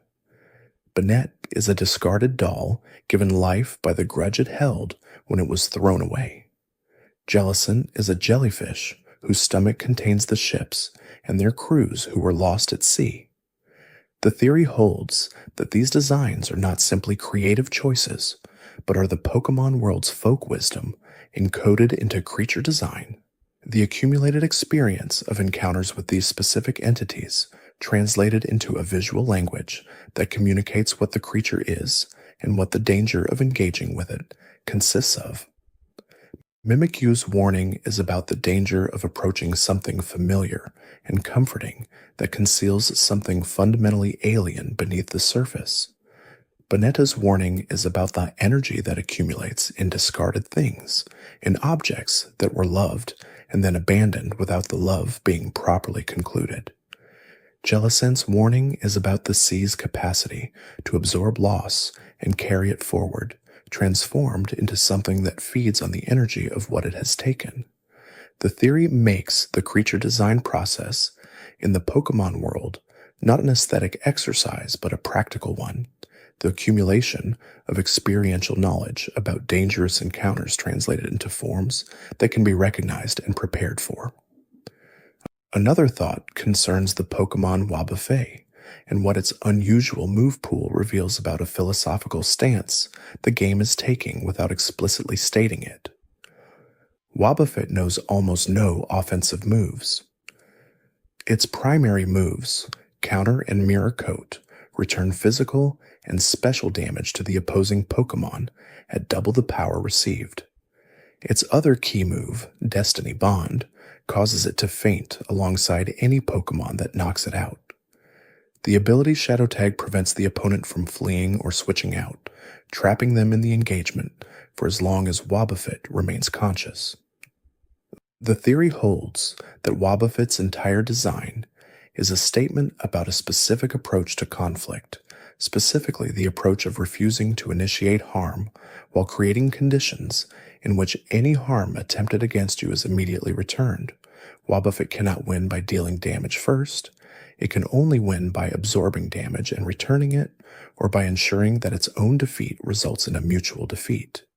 The theory reads this as the game's encoding of a particular philosophy about defense and retaliation, one that the move names make explicit if you read them carefully. Counter is direct retaliation. Mirror Coat is reflection. Destiny Bond is the ultimatum of mutual assured destruction. Shadow Tag is the insistence that the conflict be seen through to its conclusion rather than escaped. Wobbuffet is not simply a defensive Pokemon, but is the embodiment of a specific and coherent ethical position about how force should be met, one the game presents without ever naming it or asking whether the player endorses it. There is a theory about the Pokemon world's oceans and what the extraordinary diversity of water-type Pokemon implies about the nature of the seas in that world. Every region has water routes and ocean areas that contain vast numbers of species, many of them unique to specific locations within the region, and the cumulative catalog of water-type Pokemon across all generations represents an ecosystem of staggering diversity relative to the total number of species. The theory holds that the Pokemon world's oceans are biologically active in ways that exceed anything visible in our own, and that this exceptional biodiversity is a consequence of the legendary Pokemon that govern the sea's fundamental properties. Kyogre expanded the seas in a mythological past, and the theory holds that this expansion did not simply increase the volume of water, but altered its properties in ways that made it unusually conducive to rapid evolutionary diversification. A sea governed by a deity is a sea with specific characteristics that reflect that deity's nature, and Kyogre's nature is vast, ancient, and generative in ways that translate into an ecosystem that produces new species with unusual regularity. The water routes that trainers surf across are not simply bodies of water, but are expressions of a divine character that has been shaping life within them since the moment the sea was made. Each new species that emerges from those waters carrying the trace of the power that created the conditions for their existence. And then there is the quietest theory of all, the one that concerns not any specific Pokemon or location or mechanic, but the experience of playing the games themselves, particularly the experience of returning to a saved game after a long absence. When you reload a Pokemon game after weeks or months away, the world is exactly where you left it. Your Pokemon are in their balls. The progress you made is preserved. The people you spoke to are ready to repeat their lines. The wild Pokemon are ready to appear in the same routes. The legendary Pokemon you have not yet caught are still waiting in their specific locations. The world held still for you while you were away. The theory holds that this experience, which is simply a description of how save files work, is also a description of something the games are quietly demonstrating about the nature of the relationship between the player and the world they inhabit.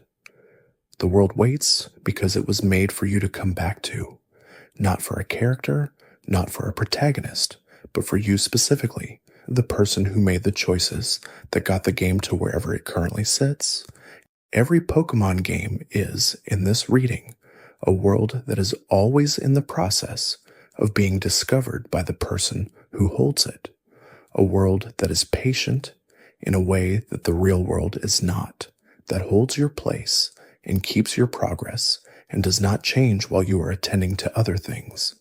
The theory holds that this patience is not simply a feature of save file technology, but is the game's most honest expression of what they are for, which is to be a world that you can always return to, a world that will always be there when you come back, offering the same quiet acceptance it has always offered, ready to continue from wherever you left it, at whatever time you choose to return.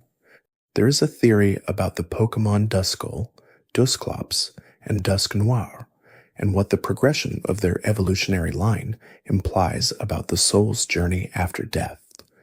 Duskull is described as a small, wandering ghost that pursues children and mischievous Pokemon, its design childlike in its scale and rounded shape, despite the skull mask that covers its face.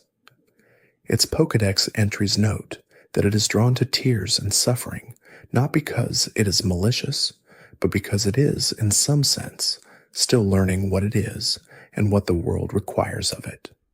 Dusclops evolves from Duskull and is described as being completely hollow inside, a shell of dark matter that absorbs everything it touches into the void within it, its single eye remaining constantly half open, watching without resting. The theory holds that Dusclops represents a stage in which the soul that was Duskull has emptied itself of the specific personality and attachments of its former life, having crossed the threshold into something that is no longer connected to the individual history it once carried. Dusknoir is given a Reaper cloth to evolve, which is already a meaningful detail, a creature that becomes its final form only through contact with something associated with death, and it is described in its Pokédex entries as receiving messages from the spirit world through the antenna on its heads, using those messages to guide departed souls to their proper place. The theory holds that Dusknoir is a psychopomp in the classical sense, a guide between worlds, and that the evolutionary line is a description of the process by which a soul transitions from the confused wandering of recent death through the emptying out of individual attachment into the role of escort for others making the same journey. Dusknoir does not wander. It has a destination and a function. The theory makes the entire line a meditative description of the stages of grief applied to the one who has died rather than to the ones who remain. The theory about Mew and its relationship to every other species in the Pokemon world is one the games themselves come closest to confirming, with Pokédex entries in multiple generations describing Mew as the ancestor from whose genetic code all Pokemon species ultimately derive. This makes Mew not simply a mythical creature of unusual power, but a kind of original template, that you are a Pokemon from which the entire diversity of the world's species emerged through processes of divergence and specialization over geological timescales. The theory extends this genetic claim into something more philosophically interesting by asking what it means for Mew to still exist in the world. If Mew is the ancestor of all Pokemon, then every Pokemon the player catches is in some sense a descendant of Mew, a specialized expression of genetic material that Mew itself still carries in its entirety. This would explain why Mew can learn any move in the game, why its base statistics are perfectly distributed across all areas, why it can transform into any other Pokemon. It does not need to learn anything, because it has never lost access to any capability that any of its descendants developed. Every move any species has ever used is encoded in Mew's genetics as a potential that those descendants actualized in one direction, while Mew retained all directions simultaneously. The theory makes encountering a wild Mew not an encounter with a particular Pokemon, but an encounter with a living library. The entire history of Pokemon life contained in a single, small, pink creature drifting through the world with apparent carelessness, carrying everything in the lightest possible way.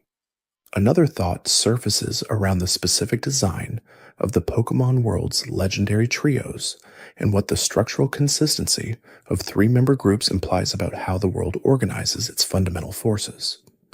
Almost every region has a legendary trio, three Pokemon that together govern some aspect of the region's fundamental nature. Johto has the legendary beasts, three Pokemon resurrected from the ashes of a fire and associated with the elemental forces of lightning, fire, and ice. Hoenn has the weather trio, governing rain, drought, and the balance between them. Sinnoh has the lake guardians, associated with knowledge, willpower, and emotion. Unova has the swords of justice, guardians of a forest who share a warrior philosophy. The theory holds that the consistency of the trio structure is not a game design convention, but a reflection of something real about how the Pokemon world organizes power. Specifically, that the forces governing natural and spiritual phenomena in that world tend toward balance through triangulation, three elements in dynamic relationship rather than two in opposition or one in dominance. A single governing force is too stable, too inflexible, unable to respond to change. Two forces produce opposition, which generates conflict, but not necessarily resolution. Three forces produce the possibility of mediation, of one element drawing the other two into equilibrium through the pressure of its own distinct nature. The theory suggests that whoever or whatever shaped the Pokemon world understood this and built its fundamental organizational principle into the structure of legendary power from the very beginning, each region's trio expressing the same underlying architecture in the specific vocabulary of that region's particular concerns. There is a theory about what happens to a Pokemon's identity when it is traded to a new trainer, and it concerns the mechanical observation that traded Pokemon obey their new trainer only up to a certain level threshold determined by the new trainer's gym badge progress. A Pokemon traded from a trainer with many badges to a trainer with few or none, may refuse to follow commands, may take unexpected actions in battle, may seem to act on its own judgment rather than its new trainer's directions. The official explanation is that the Pokémon is not used to the new trainer and requires time to adjust. The theory holds that what is being described is more specific than adjustment, that the Pokémon is in a state of genuine grieving, that the relationship it formed with its previous trainer was not simply a functional arrangement, but was a bond that constituted a significant portion of its sense of self, and that being traded is experienced as a loss comparable to any other major loss in the creature's life. The refusal to follow commands is not obstinacy but disorientation, the behavior of a creature that is waiting to see whether this new relationship is something it can trust before committing to the vulnerability that full cooperation requires. The gym badge threshold for obedience is, in this reading, not a measure of trainer authority, but a measure of demonstrated investment. The new trainer showing through the effort of earning badges that they are the kind of person whose relationship is worth risking the grief of another loss for. The theory makes every traded Pokémon a creature in the early stages of a decision about whether to begin again. There is one last observation before the theories settle into silence, and it concerns the recurring presence of rain in the Pokémon world's most emotionally significant moments. Rain appears in the games and anime at specific junctures that feel too consistent to be accidental. The rain that falls during the revival scene in the first Pokémon film, the rain in Lavender Town's ambient design that players impose on the location through imagination, the rainy weather that accompanies certain legendary encounters, the move Rain Dance and its connection to water-type strength, and the temporary elevation of a specific kind of power. The theory holds that rain in the Pokémon world carries a narrative function that is understood intuitively by the world's inhabitants, that rain is the condition under which the world is most honest about what it contains, when the ordinary business of sunshine and adventure pauses and something quieter and more elemental takes its place.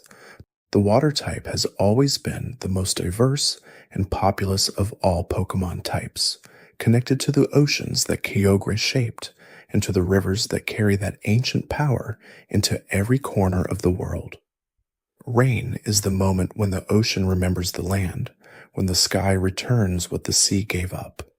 In the Pokémon worlds, where a legendary creature made the oceans and another made the land, and they have been in tension and equilibrium since the beginning of time, rain is the physical expression of that ongoing relationship, the world breathing in and out, the long conversation between forces that have always been present, continuing in the only language they share.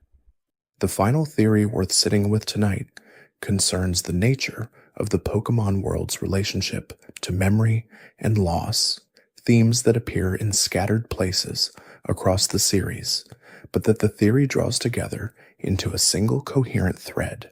The memorial pillars in various regions, the gravestones in Lavender Town, the journals left behind in the Pokémon Mansion, the ruins that appear in every new region with inscriptions that players must work to decode. All of these suggest a world in which the past is present but not fully accessible, in which things that happened before the player arrived have left physical marks that the player encounters without fully understanding. The theory holds that this is the Pokémon world's defining characteristic, that it is a world in which history is everywhere but legible only in fragments, in which the full story of what has happened is always partly hidden, in which the player moves through a landscape of incomplete knowledge toward encounters that feel significant, but whose full significance is never entirely revealed. Every legendary Pokémon the player encounters carries a history that the game gives them only pieces of. Every villain team is the product of motivations that the game outlines but does not fully trace back to their origins. Every location has a past that the game hints at without completing. The theory holds that this is not an accident of game design, but a deliberate aesthetic choice, that the Pokemon world is constructed to feel like a world in which the player is always arriving late, always entering a story that is already in progress, always discovering something that has been true for a very long time before the player had the words for it. Every theory the community has ever constructed about this world is, in this reading, the community's attempt to complete the sentences the games left unfinished, to fill in the spaces between the clues with the kind of coherent meaning the world consistently implies but never quite delivers. Thanks for watching. If you enjoyed drifting through these quiet moments, there's another video waiting on the left of your screen. Let it play while you rest. You might discover something gentle before sleep takes you again.